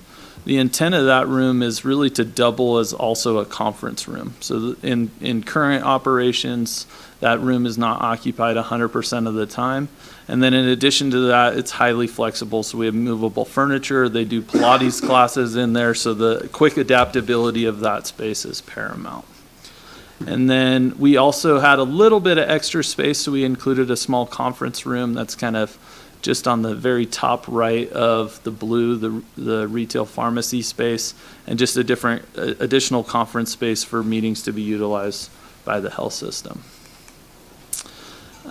So experience was a huge one for us, and especially wayfinding as we have the multitude of services. From an aesthetic perspective, our baseline for achieving that is trying to go through different palettes in the space, so that not only through signage, but also through the aesthetic look and feel, we can start to direct patients. So you can see we've really designated palettes in the space that we want to reflect through there to assist with that experience. And the unique opportunity we have here is there's very high ceilings in the existing space. So we really haven't had that opportunity in the last couple of years with the infrastructure that we've remodeled. So we really wanted to highlight that and promote it and create that safe, open, but community feel environment in the space. Again, going with very warm tones consistent with our branding, integrating our wood features. We have educational opportunities. You can see we have TVs mounted on the walls. And then again, coming to that central concept. We also put our over-the-counter and retail goods exposed to the lobby to kind of integrate that experience and provide that opportunity as people wait or pass by. Here's another perspective of the lobby, but looking towards the retail pharmacy. Those heightened ceilings kind of carry back throughout the store frontage in front of the retail pharmacy, or those transaction counters. And then you can kind of see how the palettes have changed just a little bit, but still very much integrated into our culture and the environment. This is the urgent care lobby space. Again, this is going to be the first left into the building as we come through there, trying to get a high density of waiting chairs, although it sounds like they don't need those very often, so that's great. And then also having that quick transactional feature to get those patients roomed as soon as possible. This is towards the back of the corridor, so this is kind of at the intersection of the cardiac rehab space and the wellness. There are those group meetings, but there's also potential waiting times to get into those consult rooms. So having a smaller waiting or gathering space to support both of those service lines, whether pre or post visit. This is internal of our cardiac rehab space. So again, really trying to promote those taller ceilings, open air environment, direct oversight opportunities, and then providing additional equipment and flexibility in the space. We have designed this so that all the fixed equipment is on the exterior of the wall, and then all the movable equipment is in the center, so that can be removed and relocated so that different type of activities can be done in the space. This is the multi-purpose space. This is probably not the furniture solution we're going to go through, but again, looking for that flexibility requirement in here to provide both all times of group visits, group meeting, education, exercise classes, and of course, conference space and availability for the district. This is a sample of the teaming room, very similar in concept and nature to what we've provided in the second and third floors of the medical office building. We have increased these in size a little bit from those primary care visits just for the support staff, but again, really just promotes that collaborative environment between the providers and support staff in the space. Going into the exam room, still sticking with our standardization, again, neutral in color, typical of our environment, and then in line with our branding. We do have proposed all the same casework, cabinetry, support equipment, clinical equipment that we've have in our primary care space. And then again, trying to provide as much consistency as our previous projects for that maximized flexibility of use. And with that, I'm happy to take any questions you may have about the space or timing. So what's the estimated time of arrival? Yeah, always a good question.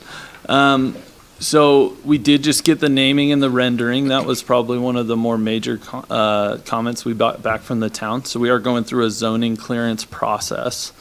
We should be resubmitted to the town by the end of next week. I anticipate we'll have some turnover time in there, and then we're still very much in the design process. Right now, we're looking at starting construction, again, with timelines that are out of our control in the May or June time of next calendar year, and then concluding fall of the following year, so fall of 2026. Dylan, can you speak a little bit about the relationship with the town? Yeah, so we have two current projects with the town. Both this project as well as our Gateway West RHC projects. Within both of those projects, we're working with different staff members, and we've had a ton of meetings in relation to both projects. We've received meaningful feedback for the town. We've had follow-up meetings, also bringing in other public partners such as the PUD and Truckee Fire, which also have comments and input. And again, we're going through there. I think our durations of review have been in line and consistent with others. So overall, my perspective is the relationship is going well. Yeah, I would just add, again, it's about constant dialogue and just having open lines of communication between both agencies. I actually just met with the town manager, Jen Calloway, this morning, and she's very interested in this project particularly, as well as the Gateway project. And so as she remains interested, we continue to kind of update on where we are with our efforts. And I think, again, I would share in Dylan's opinion as well that the relationship has gotten much better.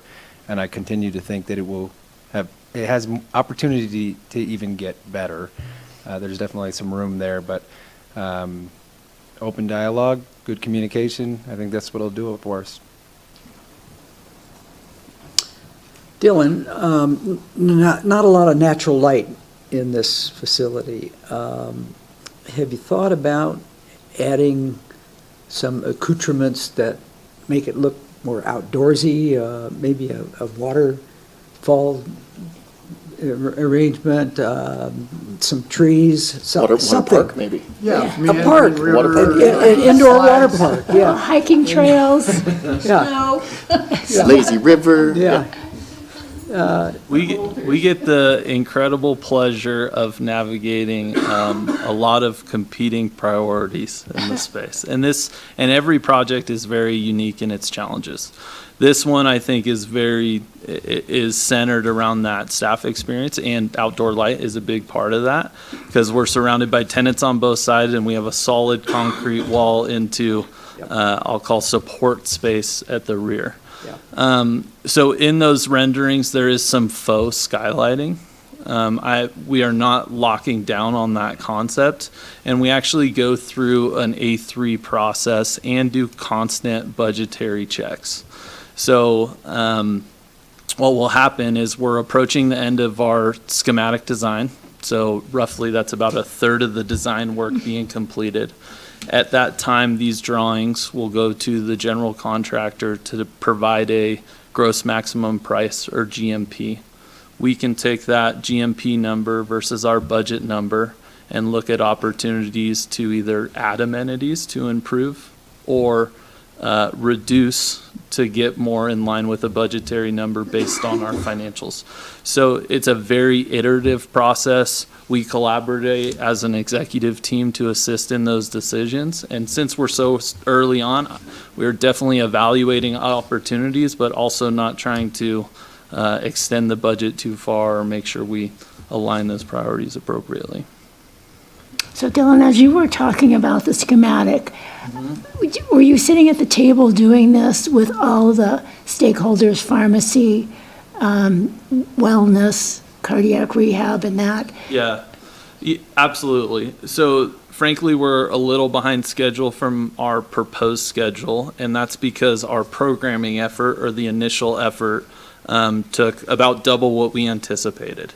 And I think that's good, and it's necessary. As much upfront and early planning you can do, it really saves time on the back end, and we do have mitigation strategies to really bring that time up, but very much so. We not only met with every operational and medical director as applicable per the service space, but we also brought the entire team together in multiple times to go over the whole layout so we could work through the interaction points or the adjacencies of the space, especially with urgent care and occupational health, having those shared services, obviously the consistency to expand and contract and have that concept. That is items that, me, my team, and the operational and medical directors and staff of those have been countless meetings to really optimize that, and why we're very confident in the layout and where it sits today.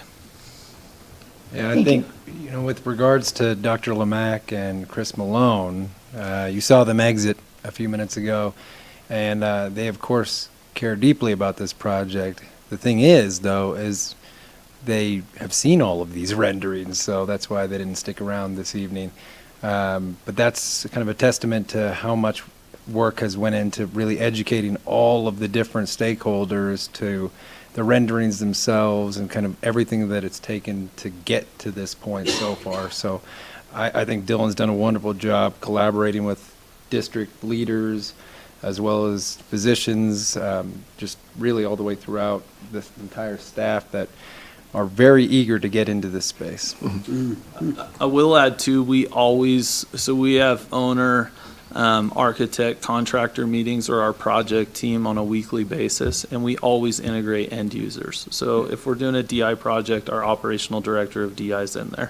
For this project, we actually have 2 operational directors as part of those meetings on a weekly basis. So that is Chris Malone, and that's Wendy Buchanan, who also oversees 3 of the service lines in the space. And that's weekly and ongoing. That's so great, because then they'll have buy-in, and you'll have a space that will be most efficiently used. You're really wise in doing that. Very much so. In addition to that, having the end users be able to provide input immediately saves countless times to getting that ribbon cutting date sooner. So I know I'm getting ahead of myself, but so what are the plans for the building that now houses the wellness programs? Yeah. So we have many projects going on, especially in the outpatient environment. Of course, we have our Fabian project in Tahoe City, and then we also have our Gateway West Rural Health Clinic expansion project, all of which are concurrent. And on top of that, we have some additional business space that we're taking over in Reno.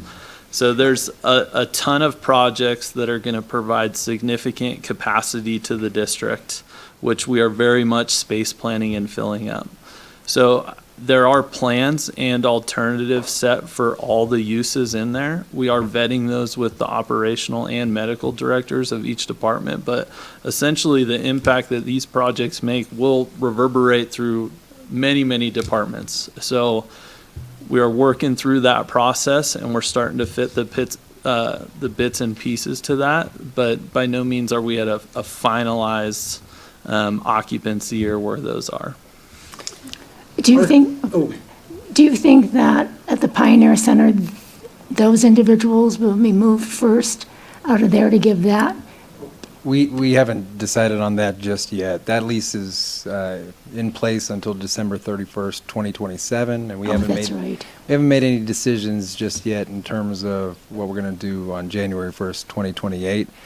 I will say, just think about this as kind of a service line optimization effort, right? So there's going to be a lot of moving pieces over these next 4 to 5 years, and I think it's all an effort of making sure that we, of course, can meet the needs of this growing demand of the community, as well as try to really kind of stop the path that we were on in terms of medical sprawl and really look for that medical mall that will be here, in a co-located position here on the Donner Pass corridor. So I think that's our goal here.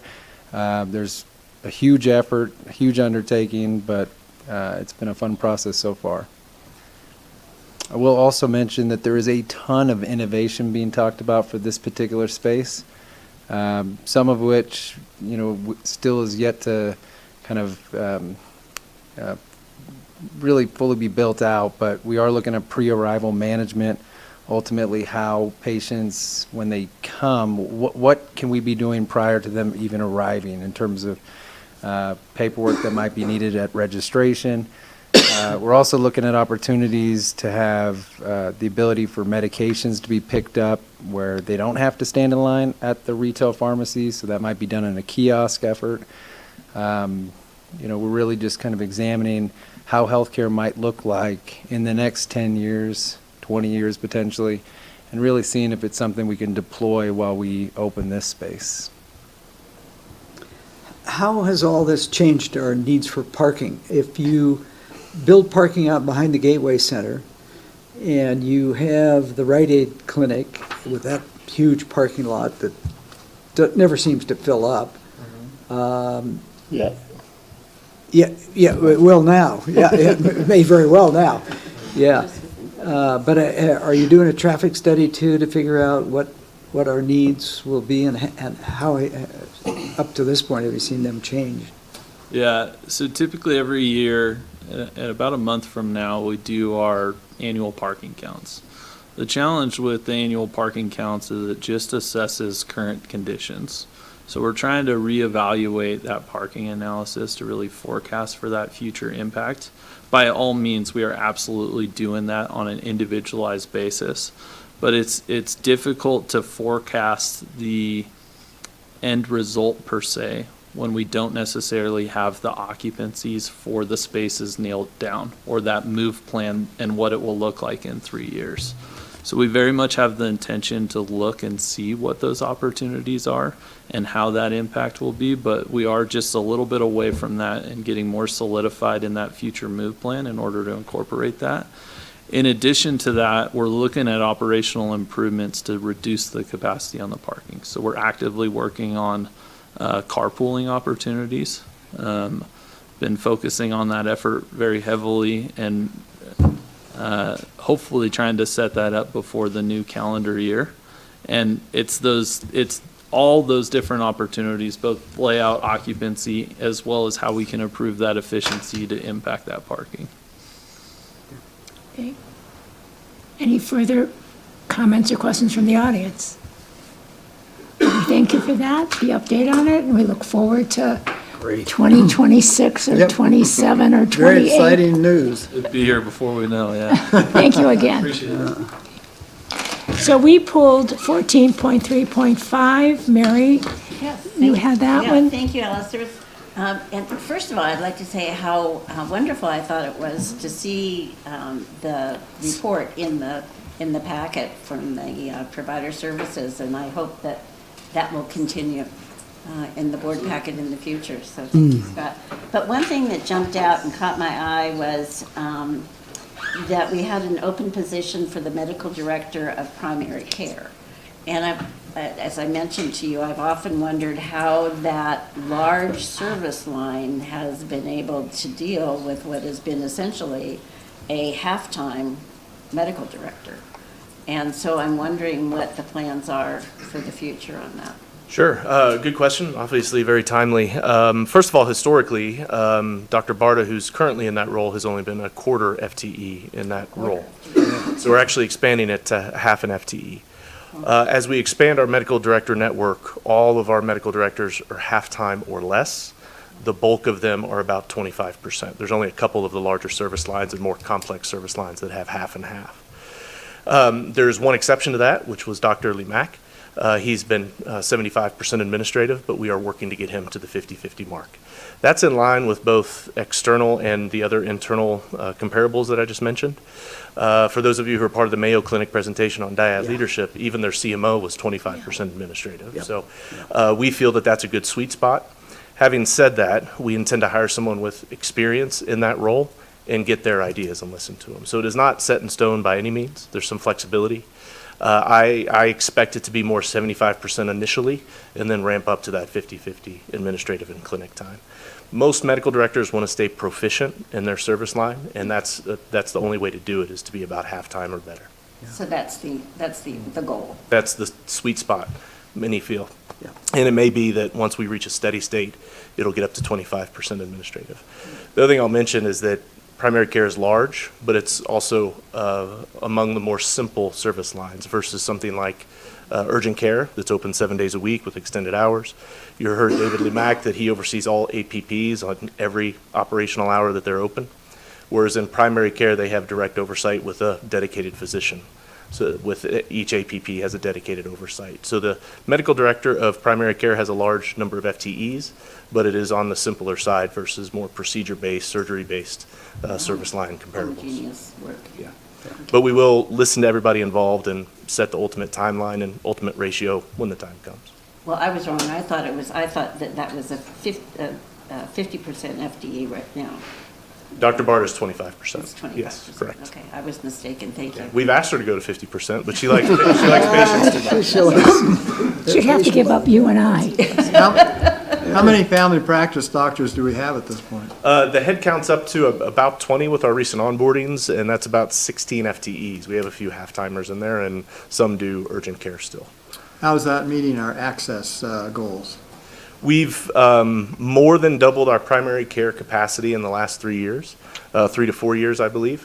However, the wait times have not come down as much as we'd like, but we believe that's due to some more in-migration of patients coming from Reno that have even longer wait times. Our average wait times now are about 30 days, and that's meeting about the national average. So we're not alone in trying to tackle this challenge. But we are building more space. As you heard, the Dollar Point facility, Gateway, all those projects are meant to give us additional capacity to try to meet that growing demand.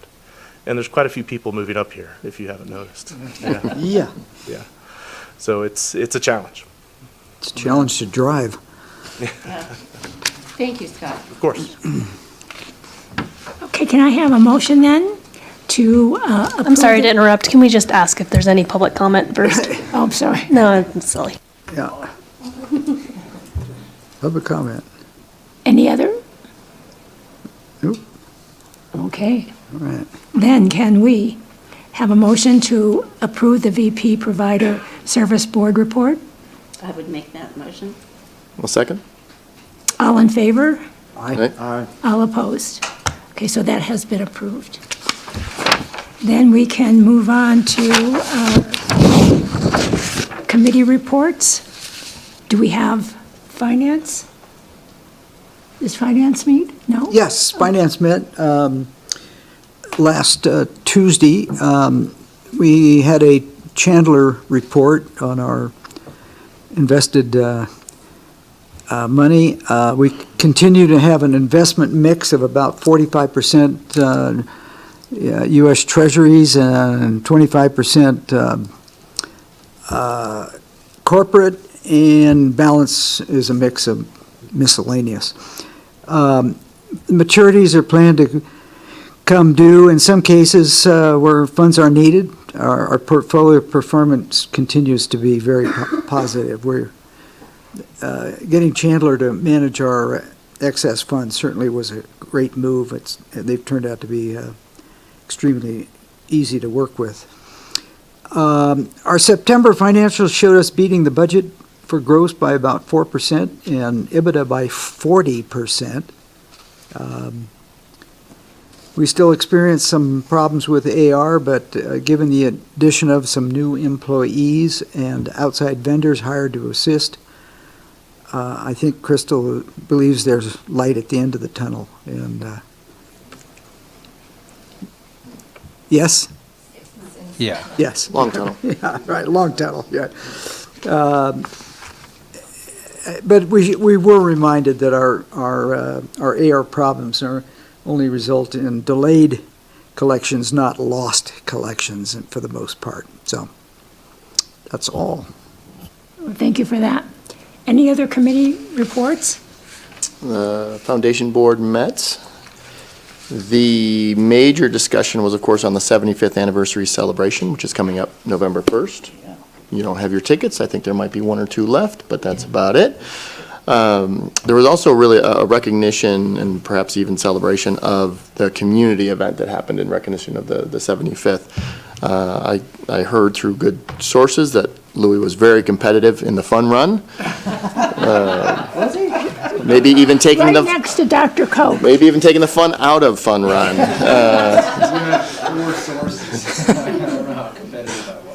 No, the feedback was remarkable, up to and including, comments of how do we do this more often? Maybe not at that same scale, but creating opportunities for community to get together, to be healthy.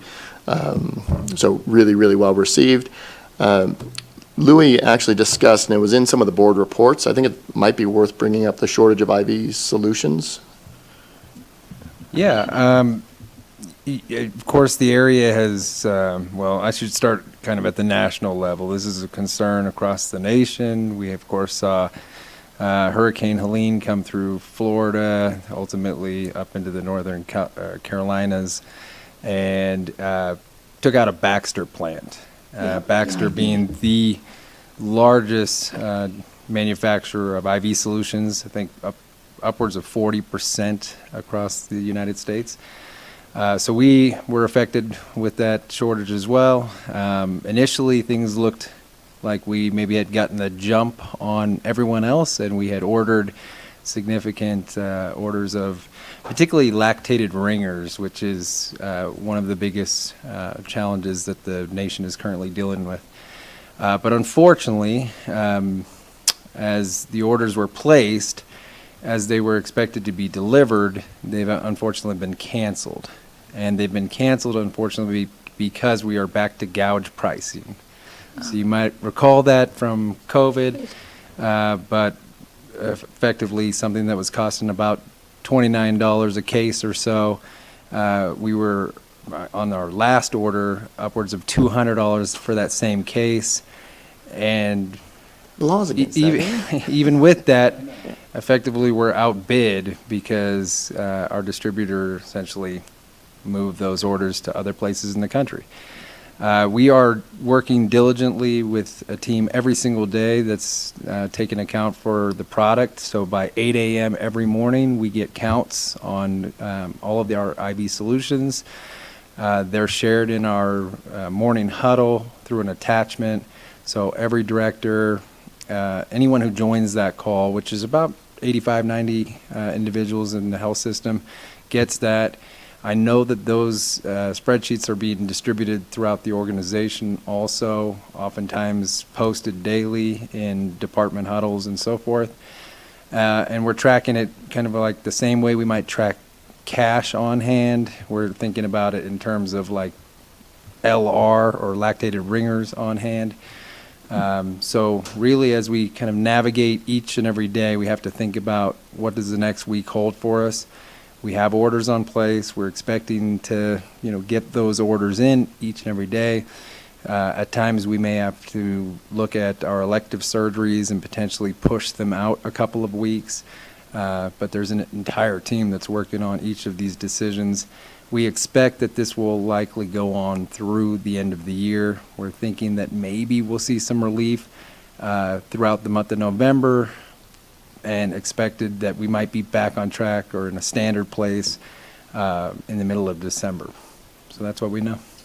And most of our heavy admissions come around Christmas time, or, when there's more population and the ski injuries, and that happens. Yeah, I mean, we are in, if you want to refer to it as the shoulder season, I still look at this as a point where July is kind of our busiest time of the year, but ultimately the it's just kind of always busy because we keep growing in terms of the population in the community and the patients that we serve. But we expect our next busy time of the year, of course, being in the winter. So hopefully things are back in order by then. But every hospital in the country is currently dealing with this, so we're kind of all working with each other too. So hopefully I'll have better news for you next month. Okay. And then finally, I don't know if I've mentioned this before, but the foundation was actually gifted a house a little while back. And a lot of paperwork, a lot of challenges in kind of transitioning that over, but will be on the market shortly. So if you're looking for a house, we own it and we're selling it. So And where is it?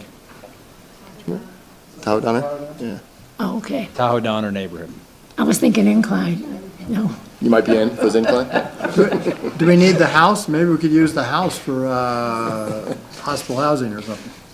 We've considered that. I think this is the direction we're moving in, is divesting of the property. Okay. But kind of a unique gift, right? Yeah. It doesn't have to be cash. We take houses, we take stocks, we take, you name it. Okay. And that's it. Thank you for that. Our next one is our board reports and closing statements, and I'd asked each of us to provide our audience with our takeaways from the ACHD conference that we all went to at the beginning of, or the middle of September. So who would like to start with their takeaway? I didn't want to talk about that. I'm sorry, I didn't jump in fast enough when you were asking for Comments? committee reports, because it really isn't a committee report. But Dale and I both attended the medical staff dinner on Tuesday, and it was absolutely fantastic. And I can't say enough about how well received it was having the members of the administrative council there to answer questions, just an open forum. I just thought the answers to the questions were so transparent and so well responded to. And I think that there was just a breath of fresh air in the room. Everybody was talking about it afterwards, how wonderful it was, and I hope that we'll do that on a regular basis. It was so well received by the medical staff. Okay. Thank you very much, and it is our intent to do that each and every time. We want to make sure that the time is valuable for them as well, because they're spending time away from their families just as we are, and it's their meeting. And so when we were talking about it and collaborating what would make it more informative and what would be value add for that group, this is what we came up with, and I think it worked wonderfully the first time. Looking for feedback, thank you. Mm-hmm. And ultimately, our intent is to do this next quarter also. Wonderful. And we did hear from almost everybody that open communications really develops that relationship and brings the joy back to what we do. It was really remarkable. So do you want me to go first on Yes, this? if you would. Yeah, I mean, I was thinking about my takeaways from the ACHD meeting that we went to in Sacramento. And when you go into a situation like that with all of the other district hospitals and their representatives, it's very easy to recognize that we're in a very unique, to use your term, Crystal, position and condition in this area. And so we're very fortunate. It is truly rarefied air that we breathe here, both literally and figuratively. And so it tends to be very easy to look around and feel that we're different. But if we really focus on the similarities that we have with the other districts, it can be such a great learning experience. I mean, everybody is in the same boat, trying to meet community needs, dealing with legislation that's coming down the pike, unfunded mandates. We're all in the same boat with all of those things. So that was kind of in a general thing. So I have three buckets. I have the general, I have my personal, and then I have a program. I don't think I'm going to take too much time to get into the program. But personally, I think we've all agreed, all districts, everybody agree that there's a need for an order and decorum policy as it relates to our public meetings and how they're run and what have you. But I have found myself in the minority and probably very wrong in my approach to board norms and culture. And I will stand corrected because it became apparent that within all of the other board structures that this board norms and culture, I will take one of those lines out of there, but that it is a very important component to many of the other district board guidelines. So I stand corrected. So I learned something. Oh, good deal. And I had there was a wonderful program that I Just would like name your to- program. Oh, it was the Healthy Petaluma program. It was really quite remarkable. So my takeaway on the ACHD is that there are a variety of forms of district hospitals, and ours is somewhat unique. And I think that the one point I think that comes across is that to be successful, we have to maintain a team that is not only board to AC, board to community, and community input and transparency. And, you know, we're all in this together to provide the best patient care. And there's just a lot of things going on that I'm seeing tonight that just are so satisfying to see. You know, the programs that are with the doctor and the administrator working together, those dyadic relationships are starting to come to fruition for us. The wonderful job being done on the projects that Dylan's developing and having input from those end users so that they don't get into the space and go, wait, everything's in the wrong place. We're gonna have to change all this. So I think those are the things that make our hospital work better. I attended also another conference. I'm going to speak briefly about that. Sunday and Monday, I went to the Healthcare Quality Institute, and there were two things that I thought were really valuable there.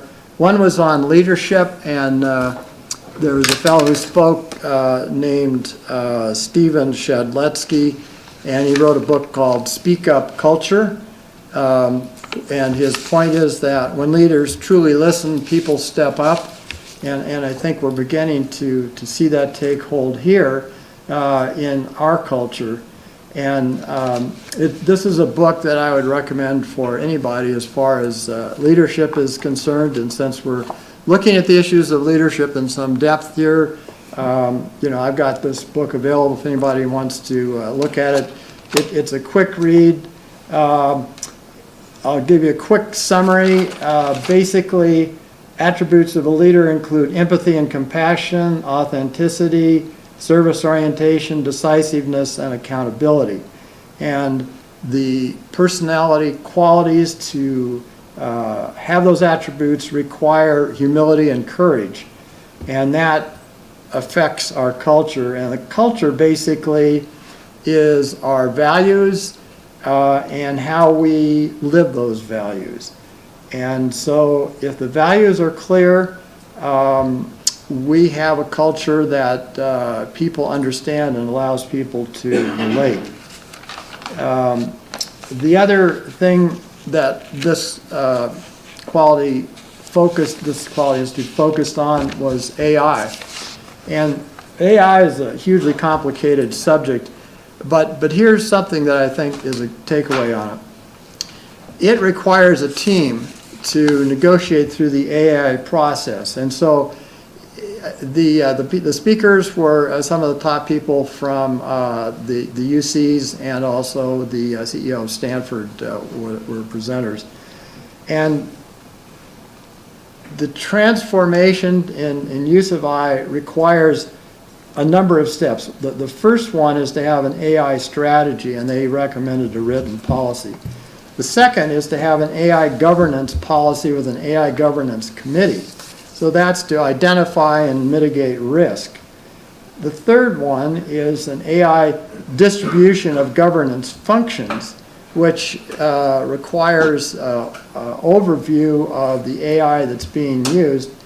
And this type of depth, I think, is over the head for our hospital. So I think when we look at it in the future, we're going to have to look at partners who can do some of those jobs for us. And it's pretty clear that there is a huge amount of development in this area. Within 3 years, their prediction is that they're going to have something called agentic AI, which is machine learning that not only makes decisions, but it takes actions. And that's a future that's hard to see at this point. The general conclusion from the experts on the panel was that the AI development process is going to happen far faster than any AI regulatory system can develop. And the end result is that where AI comes to a point where it creates conflicts or problems, it's going to be decided in the courts by case law and judge-made law. So the AI itself and its uses are going to outpace any regulatory scheme. And that's something that we have to pay attention to. So that was my takeaway. Well, it's interesting. AI must be the topic of the century because they had a keynote speaker at the end that talked about AI and where we're going with it. And much like what Dr. Barnett said, that it's getting so far ahead that we really have to stop and think about what are those guardrails that we're going to put around it, and there has to be regulation to it. They actually gave 5 strategies as we start to work with AI, starting with regulation and then doing an analysis, a quantification, a response, and then always auditing what you're trying to accomplish it. And one of the takeaways I had is that AI is going to have actionable insight, and then it's going to make recommendations, much like you said, it'll take action. And so they said to be very watchful of what you're doing with AI, and the fear that you're replacing people is true that you will, but there are only so many. It's that repetitive kind of action that people have to do that will get replaced, but also seeing what kind of cross-training can be done and how we're getting more of the population into things like AI through the school system with the STEM and the STEM-A kind of education. So that was one. It was called The Future of AI, Responsive and a Roadmap for Local Governments. The other one Mary alluded to was at the very beginning, and I keep thinking this is what we need for when we start off as a elected office, is how to strengthen the board. And there were like 5 recurrent issues that keep coming up to boards that just get them crazy. One of them has to do with handling the media. Now, we've talked about that a lot, and it's not just the board handling the media, the organization handling the media, but individual trustees, how are they to handle the media? And of course, this consultant inferred that you should have a policy for every one of your frustrations so that you all are behaving in the same way. The other one was handling the public, and we've gone through that discussion. And again, what they're recommending is to have a board norm, board culture, policies relating to that. The other one is leadership, and it was something that I thought, yeah, the chair is more than just calling the meeting to order. There are several functions that happen with the chair, and I think that I've learned some of them over time, but we need to have a way of putting together, other than what we have the list in the bylaws, of what does the chair do and how do they keep order, what do they do with disruptive individuals in the audience. And so that's something that I'm thinking about as we continue to develop our board culture, our policies. The agenda was another one, and how often we get off topic. You know, we've got an item we're discussing, and someone says something, and all of a sudden we're onto it. And that can lengthen a meeting, and it gets to the point where people get frustrated. Not to say that every off topic is wrong, but you know, if you're having a meeting and people are getting frustrated, you have to look at those kind of things as well. And really having an agenda that's tight and that people know what's coming along with it. And then board clarity, that we know what our role is, that we don't get into the micromanaging, getting into the weeds, and doing the things like that. And one of the important takeaways I had from that whole presentation was that the board really is here to do the most good for the most people in the most efficient way they can. And if we keep that in our mission, our organization in line, that we can really be an effective board. So those are my takeaways. On to you, sir. One presentation that stood out was Christian Wallace. He's the CEO of Grossmont Health District. Just phenomenal examples of community collaboration and the success they had there, really amplifying this belief that we can't do it alone. I've actually set up some time, probably into the new year, to follow up with him and just get some more details, but probably a great example for us to learn from. They had some real success and real barriers that they talked about. He didn't present it as, hey, we went down, had a beer with the police chief and things were good. I mean, it was work. It was a lot of work. But once everyone was aligned on a mission vision around how the community collaborate over time, they started to see some real success from that. And me, there were a lot of good presentations there.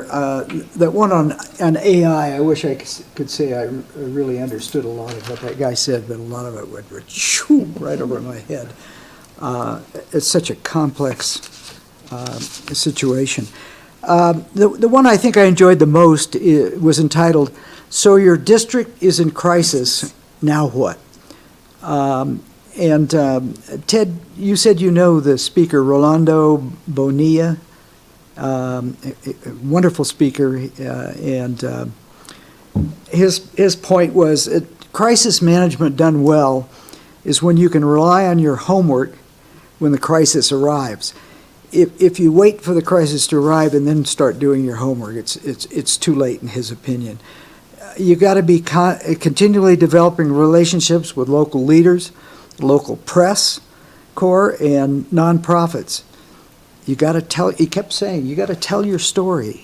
You've got to make these connections way ahead of time so that when you do have a crisis, you've got your friends in the community to rely on. So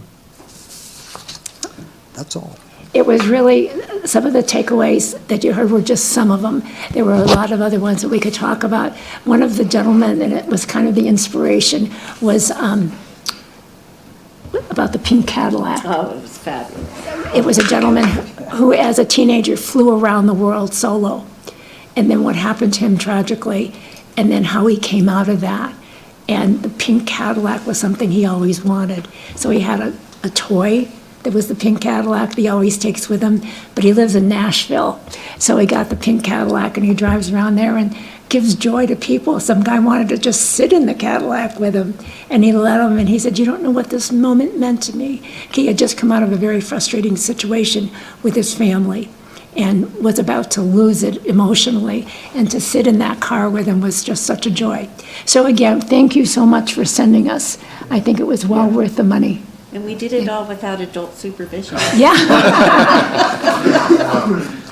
wish I could have been there. I don't know if you've heard of it. I'm surely not the adult in that situation. I wish we could have been there. We had an illness that unfortunately we weren't able to go, but I'm so happy that all of you were able to go. Yeah. Well, we're glad you're healthy, and everybody else that was sick is healthy now.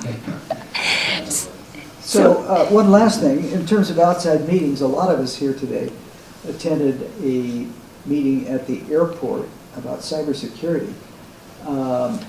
And I was really pleased to hear Jake tell me afterwards that, yes, we do have a backup, and it is air-gapped, correct? I didn't even know what the term air-gap meant at the time. I still don't. Jake, are we air-gapped? Are we air-gapped? Our backups are air-gapped. Yeah, so that if you get into the primary computer, you can't get into the backup. It's just not, it's only connected when it's receiving the backed up data.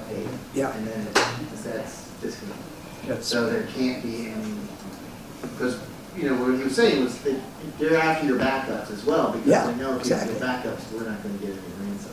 Right. So they can't get to our backups. Yeah. If there's any wood. Very, very, very reassuring, thank you. Yeah. So we don't have any backups either. So this meeting is going to be adjourned. Thanks, everybody, for hanging out here. Yeah.